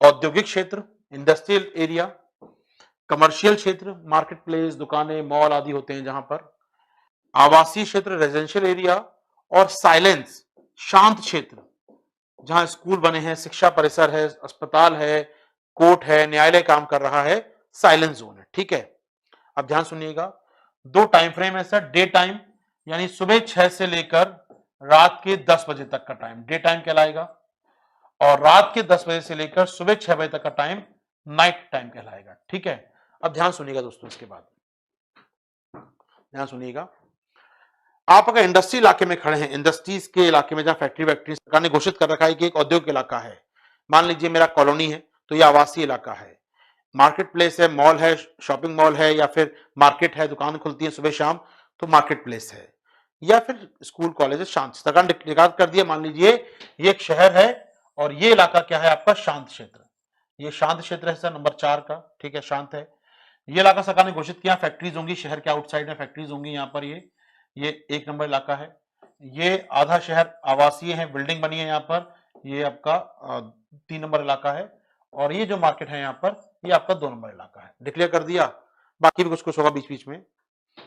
अब मान लीजिए आप खड़े हैं आवासीय कॉलोनी के अंदर, एक कॉलोनी के अंदर खड़े हैं आप, 3 नंबर इलाके में खड़े हैं, यहाँ कहीं आप मान लीजिए आपका डेरा बना हुआ है, यहाँ कहीं आप हैं। ठीक है, यहाँ पर कहीं आप खड़े हैं, तो अब सुबह का समय है, डे टाइम है, सुबह 6 से रात के 10 के बीच में है, तो चिल्लाइए जोर से, मना नहीं करेंगे आपको, और चिल्लाइए। किस साउंड तक, किस डेसिबल तक, साइंस की भाषा में कहते हैं डेसिबल, एक सीमा तक। डेसिबल मतलब कितनी ध्वनि की तीव्रता है, डेसिबल लिखते हैं इसको। डेसिबल को हम किस भाषा में सर, इसे लिखते हैं डीबी, डीबी यानी कि डेसिबल। ठीक है ना, तो याद रखिएगा, डीबी का मतलब होता है डेसिबल, शॉर्ट में D, capital B, decibel unit होती है जिससे आप ध्वनि के शोर को नापते हैं, डेसिबल। ठीक है, तो डेसिबल कितना हो सकता है। तो अगर आप कॉलोनी के बीच में खड़े हैं सर, कॉलोनी में खड़े हैं कहीं अगर, तो रेजिडेंशियल इलाके में खड़े हैं, तो दिन के समय सुबह 6 से रात के 10 के बीच में आप 55 डेसिबल तक का साउंड निकाल सकते हैं। उसके ऊपर निकालेंगे और तेज चल और जोर से बोलेंगे तो वो शोर कहलाएगा, वो ध्वनि प्रदूषण कहलाएगा। 55 तक का चल जाएगा दिन के समय, रात के समय 55 भी नहीं चलेगा। सो रहे हैं लोग यार, यहाँ पर आराम करने आए हैं लोग, घरों में आप सो रहे हैं अपने, शांत रहिए, तो भैया 45 से ऊपर नहीं। वो चौकीदार कहता है ना जागते रहो, तो उसको नियम भैया 45 के ऊपर मत जाना, वरना नॉइज पॉल्यूशन कहलाएगा ये। तो 45 एक सीमा है जिसके ऊपर अगर रात में चिल्लाते हैं आप, इसके ऊपर शोर करते हैं तो पॉल्यूशन कहलाएगा रात के समय। दिन के समय 50-55 है, कोई मना नहीं करे, डीजे बजाओ दिन में आराम से, हंगामा करो, खूब डांस गाना करो। रात के 10 बजे डीजे बंद कर दो, क्योंकि अब यही डीजे का साउंड हो जाएगा एयर पॉल्यूशन। से लिमिट किस आधार बनाई गई है ये देखिएगा, साइंस कहता है, विज्ञान कहता है कि 50 डेसिबल का साउंड ये वो साउंड होता है जो मानव को सोने के लिए, उसको आराम करने के लिए जरूरी है। अगर 50 डेसिबल आपके आसपास शोर हो रहा है तो आपकी नींद खराब हो जाएगी। एक स्वस्थ व्यक्ति, एक ऐसा व्यक्ति जो हेल्दी है, दिमाग से स्वस्थ है और घोड़े का व्यापार नहीं करता है वो, तो वो सो सकता है 50 पर। हाँ, अगर आप घोड़े बेच के सो रहे हैं, घोड़े का व्यापार करना मतलब आप घोड़े बेच के सो रहे हैं अगर, तो आराम से सोइए, 50, 60, 70 बजता रहे तो आपको असर नहीं पड़ेगा, आप सोते रहेंगे। ठीक है, एग्जाम के दिनों हमको नींद आती है, हम लोगों को नींद आती है एग्जाम के दिनों, वैसी बात कर रहा हूं। हम बात करें 50 डेसिबल तक अगर है तो एक सामान्य व्यक्ति को नींद खुल जाएगी। तो 50 से कम साउंड होना चाहिए, 45 डेसिबल का साउंड रखिए, 50 से ऊपर साउंड होगा तो उसकी नींद खुल जाएगी। तो इसलिए आवासीय इलाकों में दिन के समय शोर कर लो, डीजे बजाना बजा लो, लेकिन रात के समय शोर नहीं करोगे क्योंकि आदमी सो रहा है। तो लिमिट क्या है सर, 50 डेसिबल की। ठीक है दोस्तों, समझ गए होंगे उम्मीद कर रहा हूं। तो 50 डेसिबल एक एवरेज साउंड होता है जहां पर एक व्यक्ति सो सकता है। ठीक है, तो चलिए ये हो गया आपका 50 डेसिबल। ऐसे इंडस्ट्रियल इलाका, इंडस्ट्रीज हैं, वो तो नोटिफाइड इंडस्ट्रीज हैं, वहां तो सोने का सवाल ही नहीं उठता, जागते रहो वहां तो हमेशा। तो दिन के समय बहुत ज्यादा शोर होता है, बहुत ज्यादा फैक्ट्रीज काम करती हैं, तो 75। रात के समय मैक्सिमम 70। रात के समय 75 होगा तो कहेंगे शोर हो रहा है यहाँ पर। रात के समय 70 से नीचे होना चाहिए स्कोर डेसिबल का, इससे अगर ज्यादा हो गया तो कहा जाएगा पॉल्यूशन है। फिर तो समझ आ रहा है दोस्तों, उम्मीद कर रहा हूं यहाँ पर बहुत आसान चीजें ये। तो इंडस्ट्रियल इलाका है दोस्तों, कमर्शियल इलाका है तो दिन के समय मार्केट प्लेस है, मॉल है, शॉपिंग मॉल है, चाय ले लो, कॉफी ले लो, चिल्लाते रहते हैं, आइए मैडम आइए सर, चिल्लाते रहते हैं दुकानदार, तो 65 डेसिबल। रात के समय चिल्लाओ लेकिन बहुत धीमे से, बिल्कुल धीरे से आवाज करो, 55 डेसिबल, क्योंकि यहाँ कोई सोना नहीं, किसी को मार्केट प्लेस है।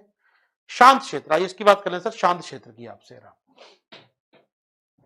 शांत क्षेत्र का मतलब क्या है सर? यहाँ तो सोते ही रहते हैं लोग, स्कूल में, कॉलेज में, जज कोर्ट में लोग सोते ही रहते हैं यहाँ तो ना, तो सोना ही इनको कहा है, तो इसलिए कहा गया 50 डेसिबल।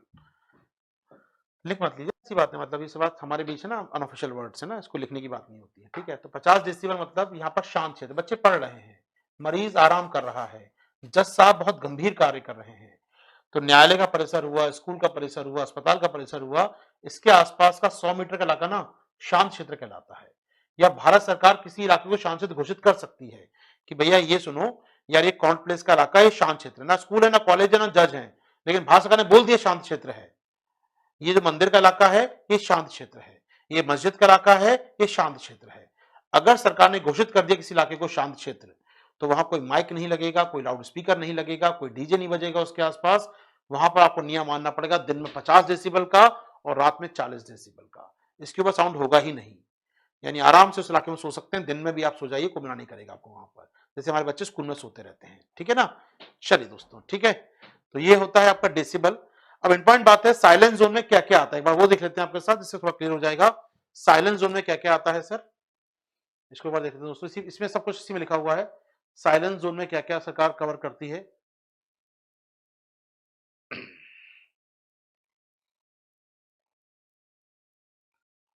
ठीक है,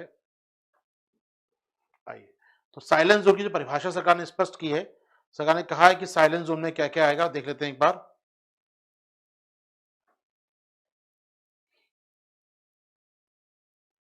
ओके, साइलेंस जोन कहां गया हमारा,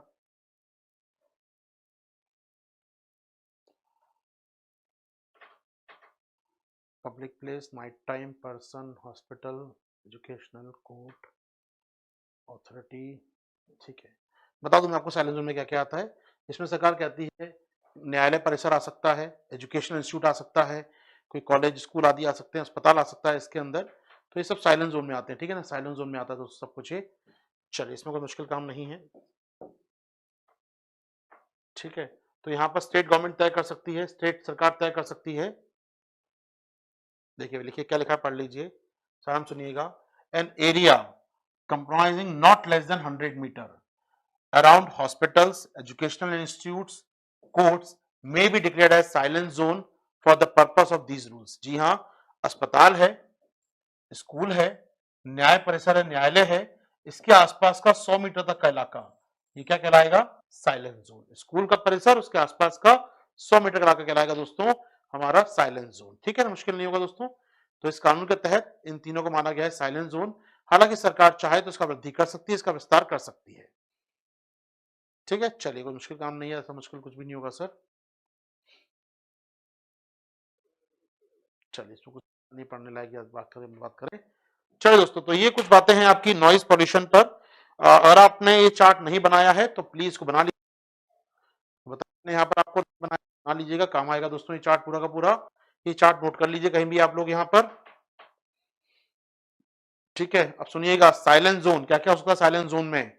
silence zone is an area comprising not less than 100 metre around hospitals, educational institutions, court, तीन चीजें हो गई, अस्पताल, शिक्षण स्थान, न्यायालय और रिलीजियस प्लेसेस, जी हाँ, धार्मिक स्थल, मंदिर, मस्जिद, गिरजा गुरुद्वार, गुरुद्वारा, इनके ये भी खुद शोर इतना करते हैं लोग तो यार, मतलब खुद ही इतना शोर करते हैं। तो मंदिर में कीर्तन होगा, अजान पढ़ी जाएगी मस्जिद में, कुछ कुछ गुरुद्वारे में होता रहेगा, तो वहां से इतना शोर आता है, कोई बात नहीं, फिर भी हम मानते हैं ये धार्मिक स्थल है, इसके आसपास शोर करना मना है, आप मत कीजिए, कम से कम उनको करने दीजिए, उनको करने दीजिए, आप मत कीजिए।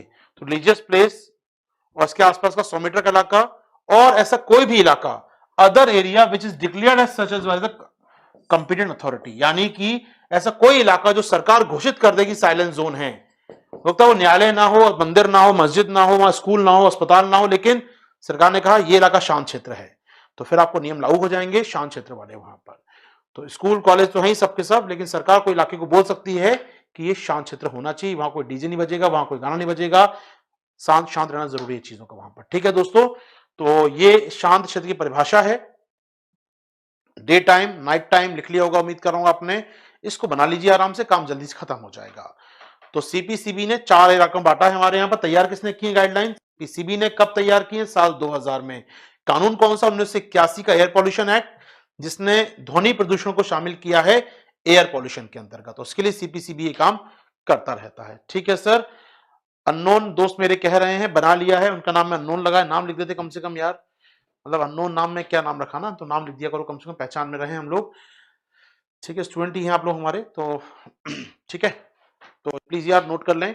डेसिबल की बात हो रही है सर, डेसिबल की बात हो रही है यहाँ पर। तो डे टाइम नाइट टाइम बना लीजिए लिमिट आराम से। ठीक है,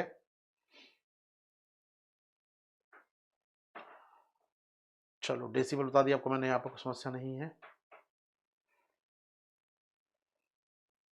ठीक है, ये है दोस्तों चीजें आपकी यहाँ पर, उम्मीद कर रहा हूँ बना लिया होगा आपने। फटा बना लिया दोस्तों, आगे बढ़ सकते हैं हम लोग यहाँ से। बताइए सर यस और नो करके, क्या हम आगे बढ़ सकते हैं यहाँ से दोस्तों? और क्लियर सर, क्या हम लोग आगे बढ़े? बाकी तो बता दें दोस्तों मुझे यहाँ से, फिर आगे बढ़ेंगे आपके साथ।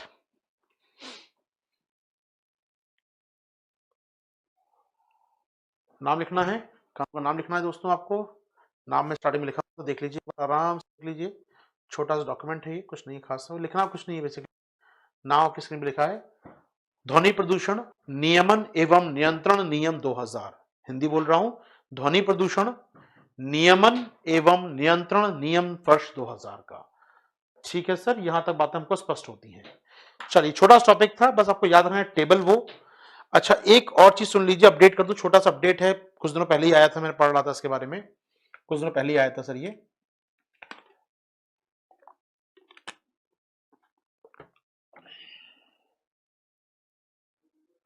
अभी कुछ दिनों पहले ना सीपीसीबी जो संस्था हमारी सीपीसीबी ने, इसने देश के महानगरों में, ठीक है, जैसे हम कहते हैं वायु प्रदूषण चेक करने के लिए मशीन लगाते हैं, ऐसी जगह जगह इसने ध्वनि प्रदूषण चेक करने के डिवाइस लगाए।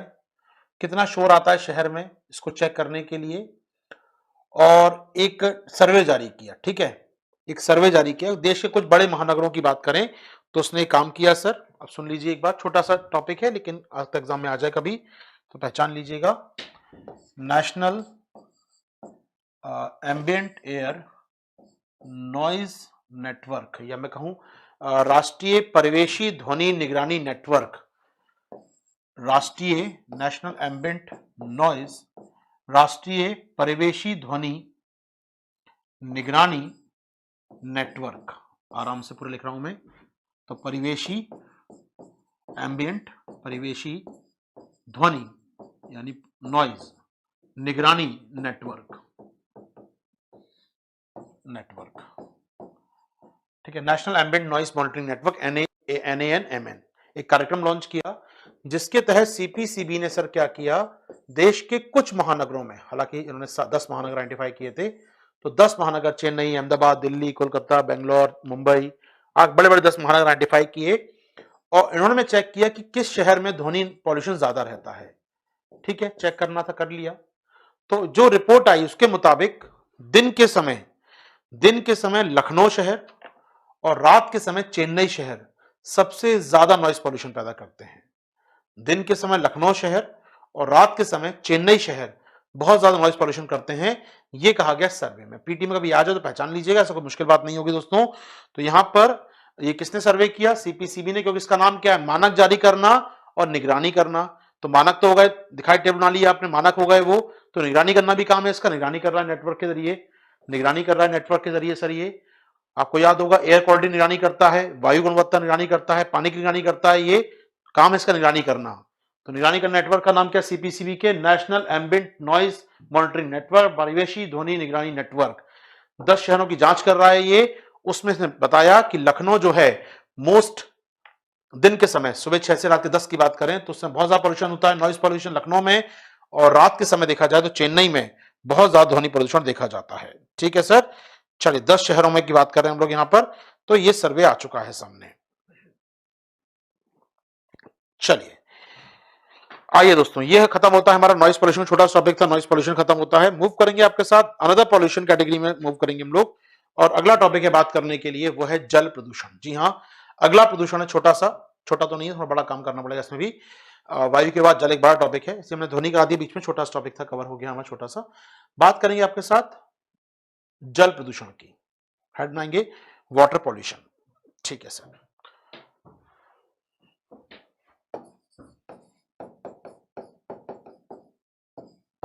Water pollution.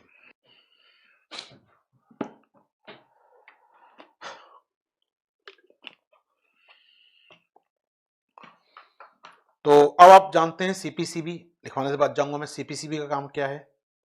आप जानते हैं कानून कौन सा है, पढ़ चुके हैं हम लोग, वो कहानी पूरी सुन चुके हैं जो पढ़ाई थी मैंने एयर पॉल्यूशन में आपको, फ्रॉम 1970 से लेकर साल 2000 तक हम ऑलमोस्ट पढ़ चुके हैं कहानी को एक बार। वाटर पॉल्यूशन एक्ट कब लाया गया, लिखवा चुका हूं 1974 में, जिसके तहत सीपीसी बनाई गई, समझाया था उसको मैंने आपको यहाँ पर। तो उतनी कहानी से हम परिचित हो चुके हैं, थोड़ा समय बच जाएगा हमारा, ठीक है ना।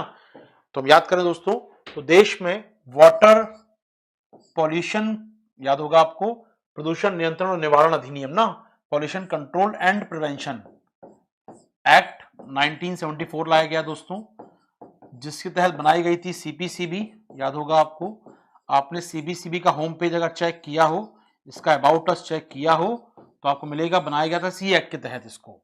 तो सीपीसी बनाया गया एक्ट के जरिए, काम क्या, मानक जारी करना, निगरानी करना और उसको इंप्लीमेंट करना। सभी जानते हैं इसके बारे में, हम लोग जानते हैं इसके बारे में दोस्तों। तो यहां पर सीपीसीबी ने मानक जारी किए हैं, पानी के लिए मानक पहचाने हैं कि कौन से पानी को हम कैसे चेक करेंगे, किन मानकों पर चेक करेंगे। तो पहला हम काम करने वाले हैं यहां पर, पानी की गुणवत्ता जांचने के मानक, क्या क्या मानक होते हैं, क्या होता है, BOD, OD, COD, PM particle, not PM particle, pH level क्या है पानी का, या फिर और अशुद्धियां क्या है पानी की, उनकी बात करेंगे। तो जारी की है सीपीसीबी ने, ठीक है दोस्तों। आइए बात करते हैं, पहला टॉपिक हम बात करेंगे। तो सीपीसीबी ने इस अधिनियम का प्रयोग करते हुए जल प्रदूषण के लिए मानक तैयार किए हैं, ठीक है। तो सीपीसीबी ने इस एक्ट का प्रयोग करते हुए जल प्रदूषण के लिए मानक तैयार किए हैं। आइए मानकों की बात करेंगे आपके साथ हम लोग, अब यहाँ टॉपिक छेड़ेंगे मानकों का। चलिए, तो साउंड पॉल्यूशन खत्म होता है, आइए वाटर पॉल्यूशन में मेरे साथ।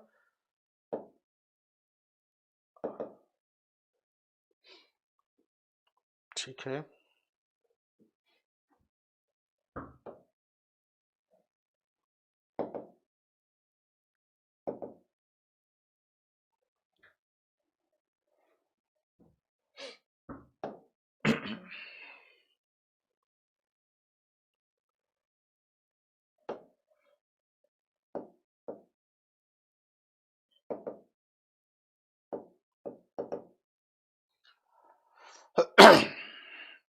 माफ कीजिए।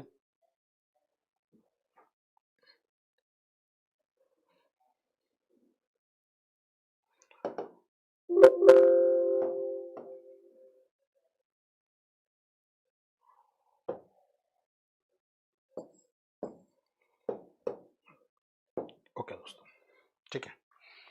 आइए बात करेंगे हम लोग यहाँ पर क्या क्या होती है चीजें, आराम समझेंगे एक एक चीज को, ठीक है। वाटर पॉल्यूशन, ठीक है। तो कई चीजें आइडेंटिफाई करनी होती हैं पानी के अंदर, डीओ लेवल कितना है, बीओडी लेवल कितना है, सीओडी लेवल कितना है, इसकी हम बात करेंगे आपके साथ, ठीक है। एक एक करके चर्चा करते हैं, सब चीजें क्या हैं। ये क्वेश्चन पूछता है यूपीएससी सीधे इनके ऊपर। डीओ लेवल, आइए बात करते हैं, ये डीओ लेवल क्या है सर, ये डीओ स्तर क्या है पानी का, DO, BOD, COD, pH, E coli. मैं तीनों पर एक साथ आगे बढ़ूं, यहां पर एक साथ देखेंगे, डील करता हूं मैं तीनों को एक साथ। अगर तो पहले बेसिक बात जान लीजिए आप, इनको तीनों को डील करने से पहले। पानी, जल, ठीक है। जल में अशुद्धियां भी होती हैं, फॉर्मूला तो H2O होता है सर, लेकिन जल में अशुद्धियां भी होती हैं सर। फिजिकल इंप्योरिटीज होती हैं, बैक्टीरिया आ जाते हैं, मिट्टी आ जाती है, गंदगी आ जाती है, केमिकल्स भर जाते हैं, जीव जंतु आ जाते हैं, उनकी डेड बॉडीज, उनके शैवाल, उनके उनके कवक्स आ जाते हैं, यानी कहना चाहिए मुझे जीवित वस्तु, मछलियां भी आ जाती हैं पानी के अंदर, ठीक है सर, कुछ भी आ सकता है। एक बहुत सामान्य बात है, पानी में ऑक्सीजन घुली होती है, सब जानते हैं पानी में ऑक्सीजन घुली होती है। अगर मैं कहूं पानी में ज्यादा ऑक्सीजन घुली है तो पानी साफ, स्वस्थ, अच्छा पानी माना जाएगा, ऑक्सीजन जीवनदायिनी है। तो पानी में अगर ऑक्सीजन घुली हुई है अच्छी मात्रा में, तो पानी साफ ऑक्सीजन, अच्छा पानी पीने योग्य है, बढ़िया पानी है वो, आप यूज कर सकते हैं। यानी पानी में घुली हुई ऑक्सीजन की मात्रा अच्छी होनी चाहिए। अगर पानी में ऑक्सीजन कम घुली है, इसका मतलब कुछ समस्या है, पानी जीवनदायिनी नहीं है अपने आप में, ठीक है। तो पहला वर्ड है डीओ सर, पहला शब्द है मेरी स्क्रीन पर डीओ। डीओ का मतलब है डिसॉल्व्ड ऑक्सीजन, घुली हुई ऑक्सीजन, पानी में घुली हुई ऑक्सीजन की मात्रा। बहुत सिंपल सी बात ऐसी पूछ लूं मैं अगर आपसे कि यार बताओ पानी में घुली हुई डीओ ज्यादा होना चाहिए कम होना चाहिए, तो आपको गुस्सा ज्यादा होना चाहिए।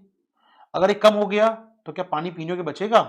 अब सोचेंगे पूछेंगे सर इससे कम हो गया तो पानी पीने योग्य नहीं बचेगा, मतलब एक मानक होगा इससे कम अगर पानी में डीओ है, पानी में ऑक्सीजन नहीं है, तो पानी पीने योग्य नहीं होगा। अगर बहुत कम पानी में ऑक्सीजन नहीं है तो पानी डेड हो जाता है, मालूम है?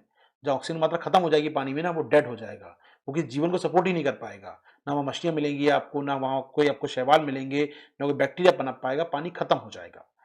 तो यहां पर पानी में डीओ की मात्रा अच्छी होनी चाहिए। अगर पानी में जीवन आता है, समझिएगा, पानी में बैक्टीरिया पनपता है, पानी में मछलियां पनपती हैं, पानी में शैवाल पनपते हैं, कवक पनपती है पानी में, तो वो पानी में घुली ऑक्सीजन प्रयोग करेंगे। जैसे मछलियां सांस किससे लेती हैं? पानी में घुली ऑक्सीजन से, लेती तो भी ऑक्सीजन ही है, पानी में घुली होती ऑक्सीजन हो जाती है मछलियों की बॉडी में। अगर ऑक्सीजन कम है पानी के अंदर, मतलब मछलियां होंगी पानी के अंदर कहीं ना कहीं। अगर मान लीजिए टैप मेरा टैंक मान लो, मेरा एक्वा घर में रखा है टैंक मेरे पानी का, मछलियों का एक्वेरियम, तो एक्वेरियम की बात करें तो वहां पर जो मछलियां तैर रही हैं पानी में ऑक्सीजन उनके लिए है। अगर संख्या बढ़ा दी जाए मछलियों की, वहां पर उसी टैंक में संख्या बढ़ा दो मछलियों की, तो मछलियों को सांस लेना मुश्किल होगी। क्यों? क्योंकि पानी तो वही है, ऑक्सीजन उतनी ही थी, सबको साझा करनी पड़ रही है, तो धीरे धीरे क्या होगा, उस पानी में डिजॉल्व्ड ऑक्सीजन कम होती जाएगी, तो वहां पानी जीवन योग्य नहीं बचेगा। तो अगर, बहुत सिंपल सी बात, मानव के एस्पेक्ट में देखिए, अगर किसी पानी में डीओ की मात्रा कम है, घुली ऑक्सीजन की मात्रा कम है, इसका मतलब पानी में जीवन ज्यादा है, बैक्टीरिया ज्यादा है, शैवाल ज्यादा है, मछलियां ज्यादा हैं, और पानी पीने योग्य होगा क्या? नहीं होगा। तो आपके लिए पानी में डीओ की मात्रा अधिक होनी चाहिए। डीओ की मात्रा यह दिखाती है कि पानी में कोई अन्य जीवन नहीं है, कोई बैक्टीरिया नहीं पनप रहे हैं, कोई शैवाल नहीं पनप रहे हैं, कोई पौधे नहीं पनप रहे हैं, ये पानी पीने योग्य है। वहीं डीओ कम हो जाएगा मतलब पानी में जीवन है कुछ ना कुछ, और वो ऑक्सीजन सारी पी रहा है आपकी। तो डीओ आपकी बॉडी को असर नहीं पड़ रहा, आपकी बॉडी में पानी हो ना हो ऑक्सीजन में अंतर नहीं पड़ता, लेकिन डीओ अगर ज्यादा है पानी साफ होगा, डीओ कम है इसका मतलब यह है कि पानी में से ऑक्सीजन कोई ले रहा है। तो मछलियां हो सकती हैं, बैक्टीरिया हो सकते हैं, कवक हो सकते हैं, कोई शैवाल हो सकते हैं जो आपके पीने योग्य नहीं है। तो पानी में डीओ की मात्रा अधिक होनी चाहिए, तब पानी साफ माना जाएगा। ठीक है सर, ये तो हो गया घुली हुई ऑक्सीजन। ठीक है, इसको साइड में करिए। एक टर्मिनोलॉजी और है सर, बीओडी। बीओडी अपनी भाषा में कहा जाए, BOD biological oxygen demand, biological जैविक ऑक्सीजन मांग, बायोलॉजिकल ऑक्सीजन डिमांड। ये डीओ का जस्ट उल्टा है, डीओ का जस्ट उल्टा है। मान लीजिए पानी में जीवन है, बैक्टीरिया पनप रहे हैं, कवक है, शैवाल है, मछलियां आदि हैं, तो मुझसे पूछा जाए शर्मा जी बताइए पानी में जीवन है, अगर इतने सारे बैक्टीरिया पनप रहे हैं तो इनको ऑक्सीजन चाहिए? मैं कहूँ बिल्कुल चाहिए। तो इनके द्वारा ऑक्सीजन की मांग की जा रही होगी पानी से? बिल्कुल की जा रही होगी। अगर ये मांग ज्यादा है, इसका क्या मतलब है कि पानी बैक्टीरिया ज्यादा है। अगर बैक्टीरिया पानी में ऑक्सीजन की मांग कर रहे हैं, ज्यादा मांग कर रहे हैं, मतलब ज्यादा बैक्टीरिया हैं, ज्यादा मछलियां हैं, ज्यादा शैवाल हैं, ज्यादा कवक हैं, तो उनको ऑक्सीजन चाहिए। अगर बीओडी ज्यादा है, बायोलॉजिकल ऑक्सीजन डिमांड ज्यादा है, यानी पानी ज्यादा प्रदूषित है, मानव विनियोग कम से कम नहीं है। क्या बात समझ आ रही है दोस्तों आपको मेरी? यहां पर क्या मेरी बात समझ आ रही है दोस्तों? फिर सुन लीजिए आराम से। अगर पानी में बायोलॉजिकल ऑक्सीजन डिमांड ज्यादा है, अर्थात पानी में बैक्टीरिया ज्यादा है, वो पानी पीने योग्य नहीं है। डीओ ज्यादा है तो पीने योग्य है पानी, डीओ कम हो गया मतलब कुछ घुला हुआ है उसके अंदर जो काम का नहीं है आपके। वहीं पानी में बीओडी ज्यादा है, मतलब पानी में वो तत्व ज्यादा जो ऑक्सीजन की मांग कर रहे हैं, तो बीओडी ज्यादा है यानी पानी प्रदूषित है। बीओडी कम से कम होना चाहिए, मतलब कोई डिमांड ही ना करे पानी में ऑक्सीजन की। ऐसे एक वर्ड आता है सर, तीसरा वर्ड है COD. COD chemical oxygen demand, chemical oxygen demand. अगर पानी में छोटी मछलियां नहीं है, जिंक पड़ा है, कॉपर पड़ा है, आयरन के टुकड़े पड़े हैं, सिलिकॉन पड़ा है, या कुछ ऐसी चीजें पड़ी हैं जो जंग लगती है पानी में, जो खराब होती है, रस्टी होती हैं, जो ऑक्सीडाइज होना चाहती हैं, तो जिंक ऑक्सीडाइज होना चाहेगा, आयरन ऑक्सीडाइज होना चाहेगा, क्रोमियम पड़ा है ऑक्सीडाइज होना चाहेगा, वो ऑक्सीकृत होना चाहेगा और ऑक्सीजन की मांग करेगा। तो अगर पानी में बहुत सारे केमिकल्स हैं तो वो क्या करेंगे? ऑक्सीजन की मांग करेंगे।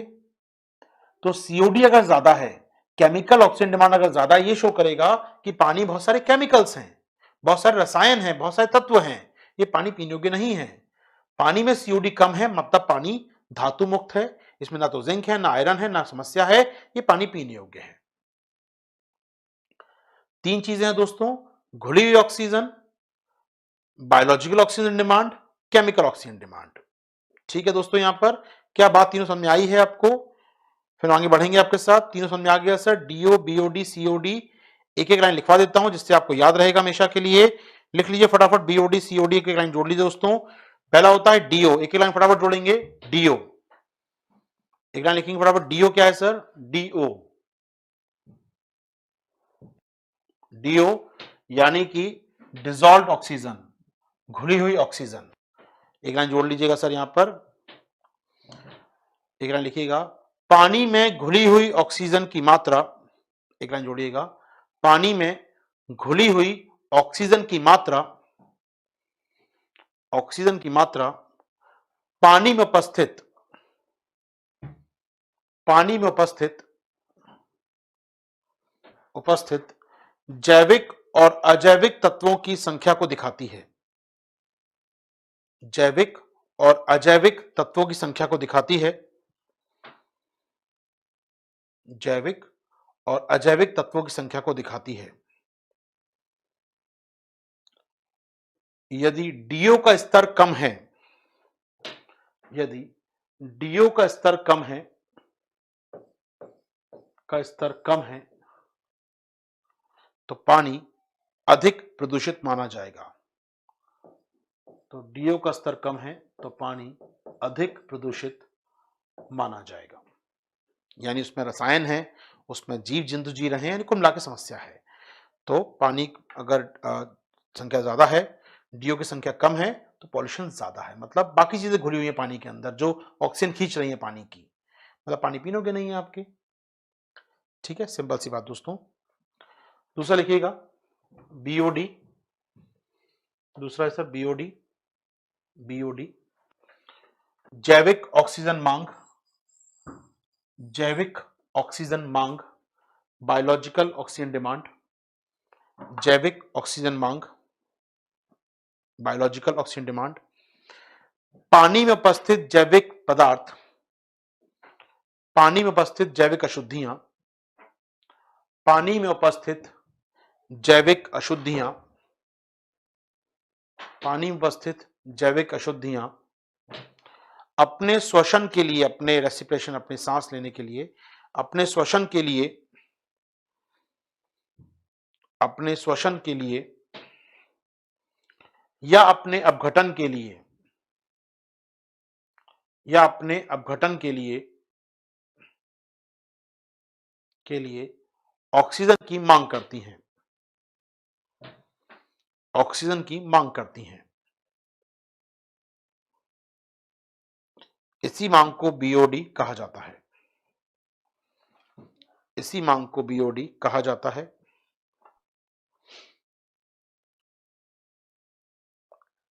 इसी मांग को बीओडी कहा जाता है। बीओडी अधिक होने का मतलब, बीओडी अधिक होने का तात्पर्य अधिक प्रदूषण होना है, अधिक जल प्रदूषण होना है। बीओडी अधिक होने का तात्पर्य अधिक जल प्रदूषण होना है,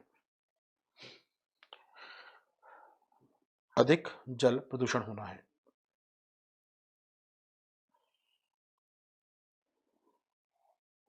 एक लाइन लिखिएगा और जोड़िएगा, एक लाइन जोड़िएगा, शैवाल, बैक्टीरिया या मछलियों के होने से, शैवाल, बैक्टीरिया या मछलियों के होने से बीओडी का स्तर बढ़ जाता है। शैवाल, मछलियों या बैक्टीरिया के होने से बीओडी का स्तर बढ़ जाता है। बीओडी का स्तर बढ़ जाता है।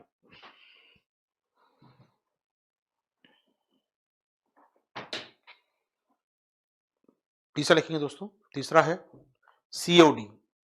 सीओडी केमिकल ऑक्सीजन डिमांड, रसायन ऑक्सीजन मांग। केमिकल ऑक्सीजन डिमांड, रसायन ऑक्सीजन मांग।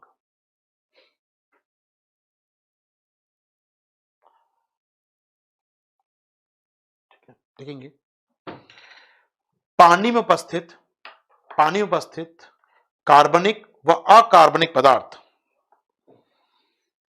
पानी में उपस्थित कार्बनिक व अकार्बनिक पदार्थ, ऑर्गेनिक और इनऑर्गेनिक, कार्बनिक और अकार्बनिक पदार्थ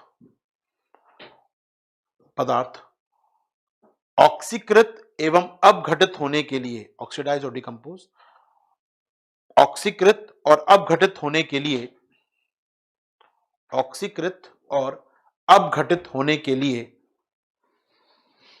अपघटित होने के लिए ऑक्सीजन की मांग करते हैं, ऑक्सीजन की मांग करते हैं,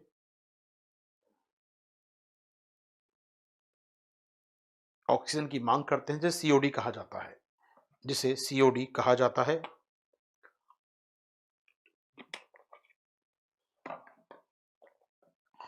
सीओडी कहा जाता है। यदि सीओडी अधिक है, यदि सीओडी अधिक है अर्थात पानी में प्रदूषण की मात्रा अधिक मानी है, अर्थात पानी में प्रदूषण भी अधिक है। सीओडी की मात्रा अधिक है अर्थात पानी में प्रदूषण भी अधिक है,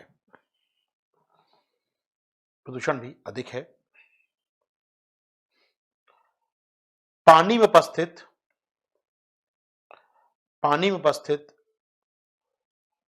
धातुएं,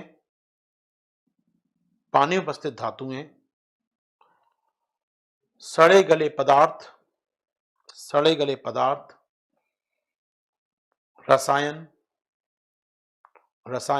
आदि सीओडी को बढ़ाते हैं, आदि सीओडी को बढ़ाते हैं। यहां तक दोस्तों लिख लिया आपने, समझ लिया। एक बार ए लिख दीजिए, मालूम पड़ जाए कि सब कुछ स्पष्ट हो चुका है हमारे बीच यहाँ पर सर। हम फिर यहाँ से आगे बढ़ सकते हैं। तो OD, COD, DO, COD, BOD अगर क्लियर हो गए हैं तो बताइए दोस्तों फिर मुझे, फिर मैं आगे बढ़ूंगा पॉल्यूटेंट की दिशा में। और प्रदूषक क्या क्या हैं इसकी हम बात करेंगे, ठीक है। तो बताइए दोस्तों, एबीसी, ए अपने पास ऑप्शन है, बताइए मुझे लिखकर, स्पष्ट है क्या नहीं हमारे बीच। छोटा सा काम करना होता है आपको, ये लिखना होता है, मालूम पड़ जाता है मुझे कि मेरी बात आप तक पहुंची क्या नहीं। मोस्ट डेमोक्रेटिक वे में क्लास होती है अपनी। जी हाँ, अब आप लोग समझदार हो गए, देखिए धीरे धीरे चैट करना बंद कर दिया, आपके सवाल आना रुक गए। अनुशासन में आना जरूरी होता है आप लोगों को ना, फिर अनुशासन में आप लोग आ जाते हैं, फिर तो क्लास आराम चलती है, आपके सवाल भी लिए जाते हैं फिर, और हम लोग चर्चा भी कर पाते हैं। ठीक है, यहाँ तक सब कुछ ठीक है सर। आगे बढ़ेंगे आपके साथ दोस्तों, हम लोग कहानी को आगे ले चलेंगे। ये होगा 3 प्रदूषक। अगला प्रदूषक क्या है सर? प्रदूषक नहीं कहूंगा, स्तर कहूंगा, पीएच लेवल। जी हाँ, अगला होता है सर पीएच लेवल।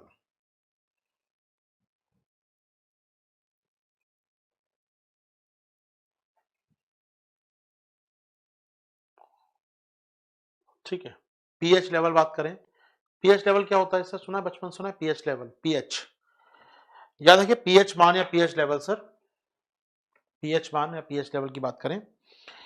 देखिए ऐसा माना जाता है कि एक साफ पानी, स्वच्छ पानी, एक अगर नुकसान रहित पानी है तो उसका पीएच मान 7 से 8 के बीच में होगा।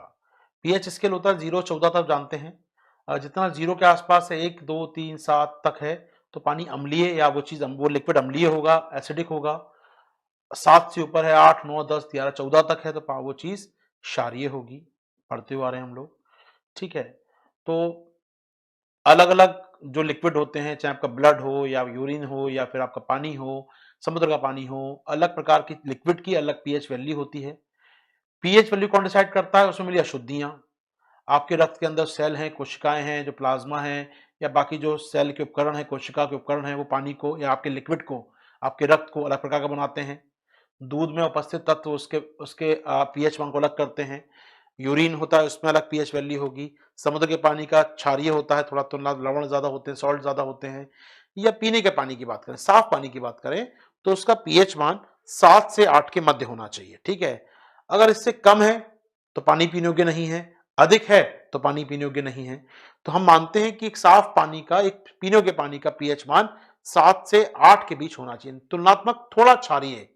कि सॉल्ट तो आ ही जाते हैं पानी के अंदर ना, NaCl तो पानी मिल ही जाएगा आपको, तो पानी में थोड़ा सा कैल्शियम तो मिल ही जाएगा आपको। तो मिनरल्स होते ही हैं पानी के अंदर, तो पढ़ते आ रहे हैं बचपन से, हमारे जो गंगा का पानी उसमें मिनरल्स भरे पड़े हैं ऐसा माना जाता है। तो मिनरल है तो पानी का मान 7 से ऊपर तो होगा ही होगा। तो 7 से ऊपर होता है दोस्तों, 7 से 8 के बीच में होना चाहिए पीएच मान। दो लाइन जोड़ लिखना चाहिए, लिखना क्या है, पीएच मान 7 से 8 के मध्य होना चाहिए। तो ऐसा कुछ नहीं है। पीएच मान क्या दिखाता है, उस पानी की अम्लीयता या क्षारीयता।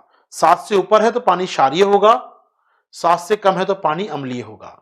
तो 7 से 8 थोड़ा क्षारीय चल जाता है, पानी पीने योग्य होता है दोस्तों, कम नहीं होना चाहिए, अम्लीय नहीं होना चाहिए पानी को, वरना वो नुकसान कर सकता है। जो अम्लीय वर्षा होती है और उसका पीएच 6 या 6.5 के आसपास होता है, नुकसान करता है काफी बड़े स्केल पर लोगों को। तो अम्लीय वर्षा वाला पानी नहीं पीना है। तो पानी का मान 7 से 8 के बीच में होना चाहिए। ठीक है सर, तो याद रखिएगा अम्लीय वर्षा। अब तालाब है, झील है कोई पीने के पानी की, उसमें अम्लीय वर्षा हो गई तो बदल जाएगा उसका मान, बहुत सीधी बात है।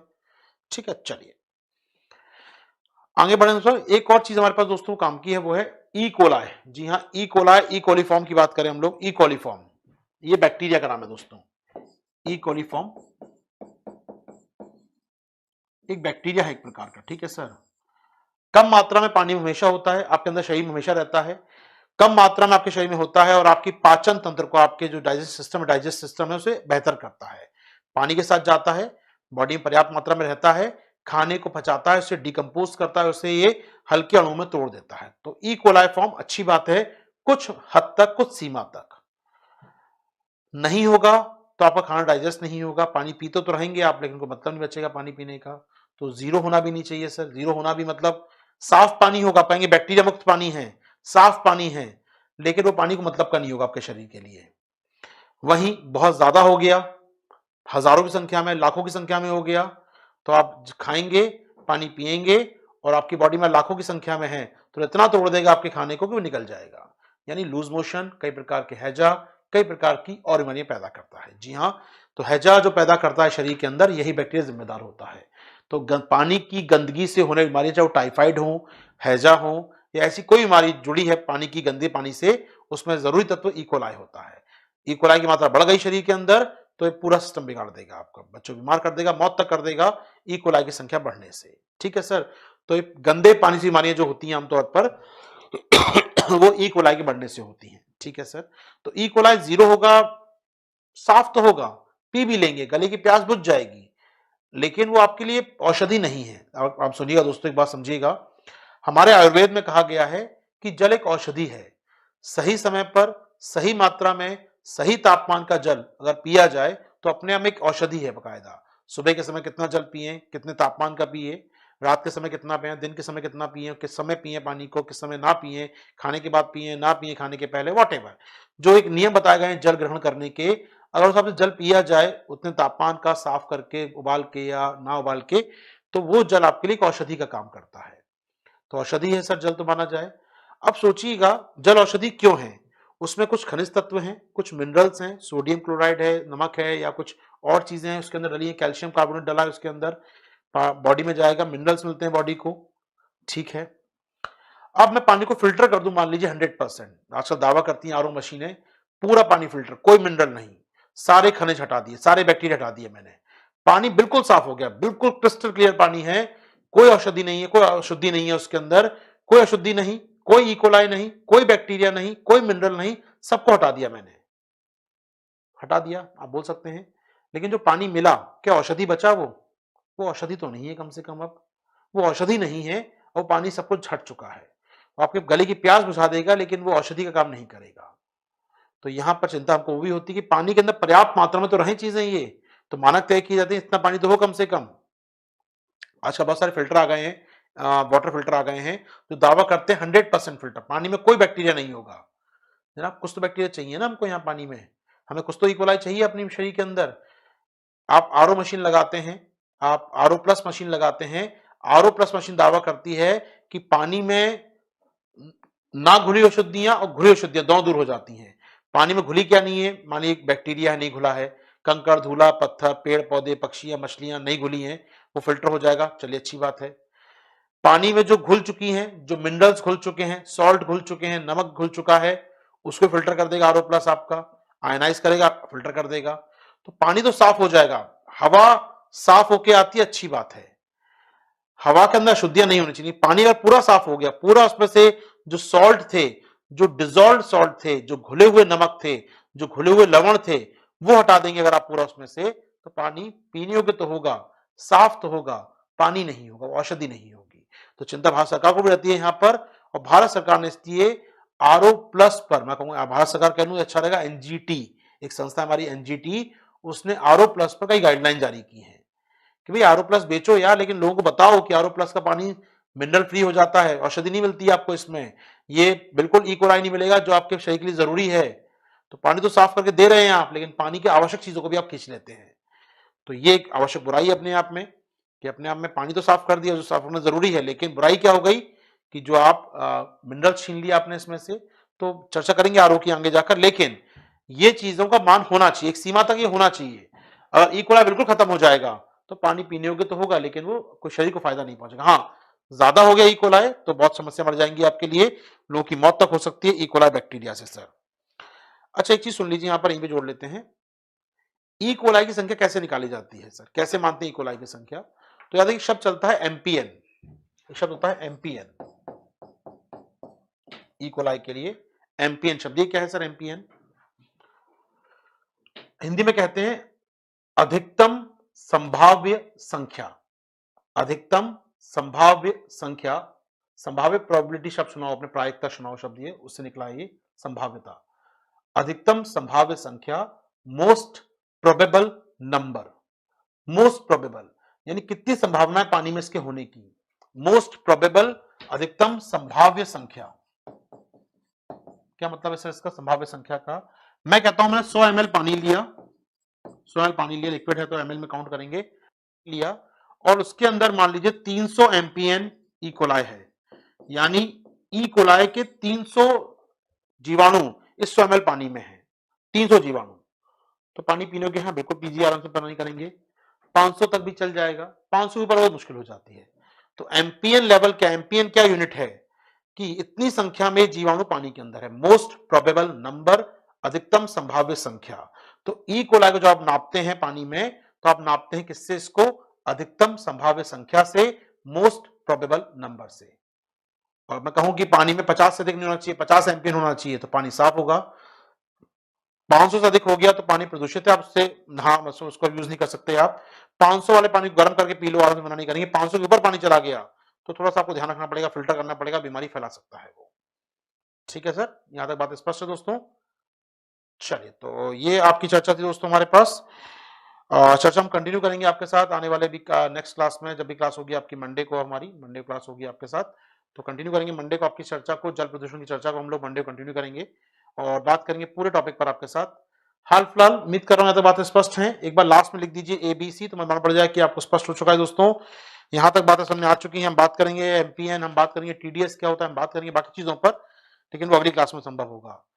यहाँ पर लगभग मेरे 10 से 11 घंटे पूरे होते हैं इसमें, तो मैं जानता हूँ 10-11 घंटे में काफी कुछ काम हम लोग कर चुके हैं।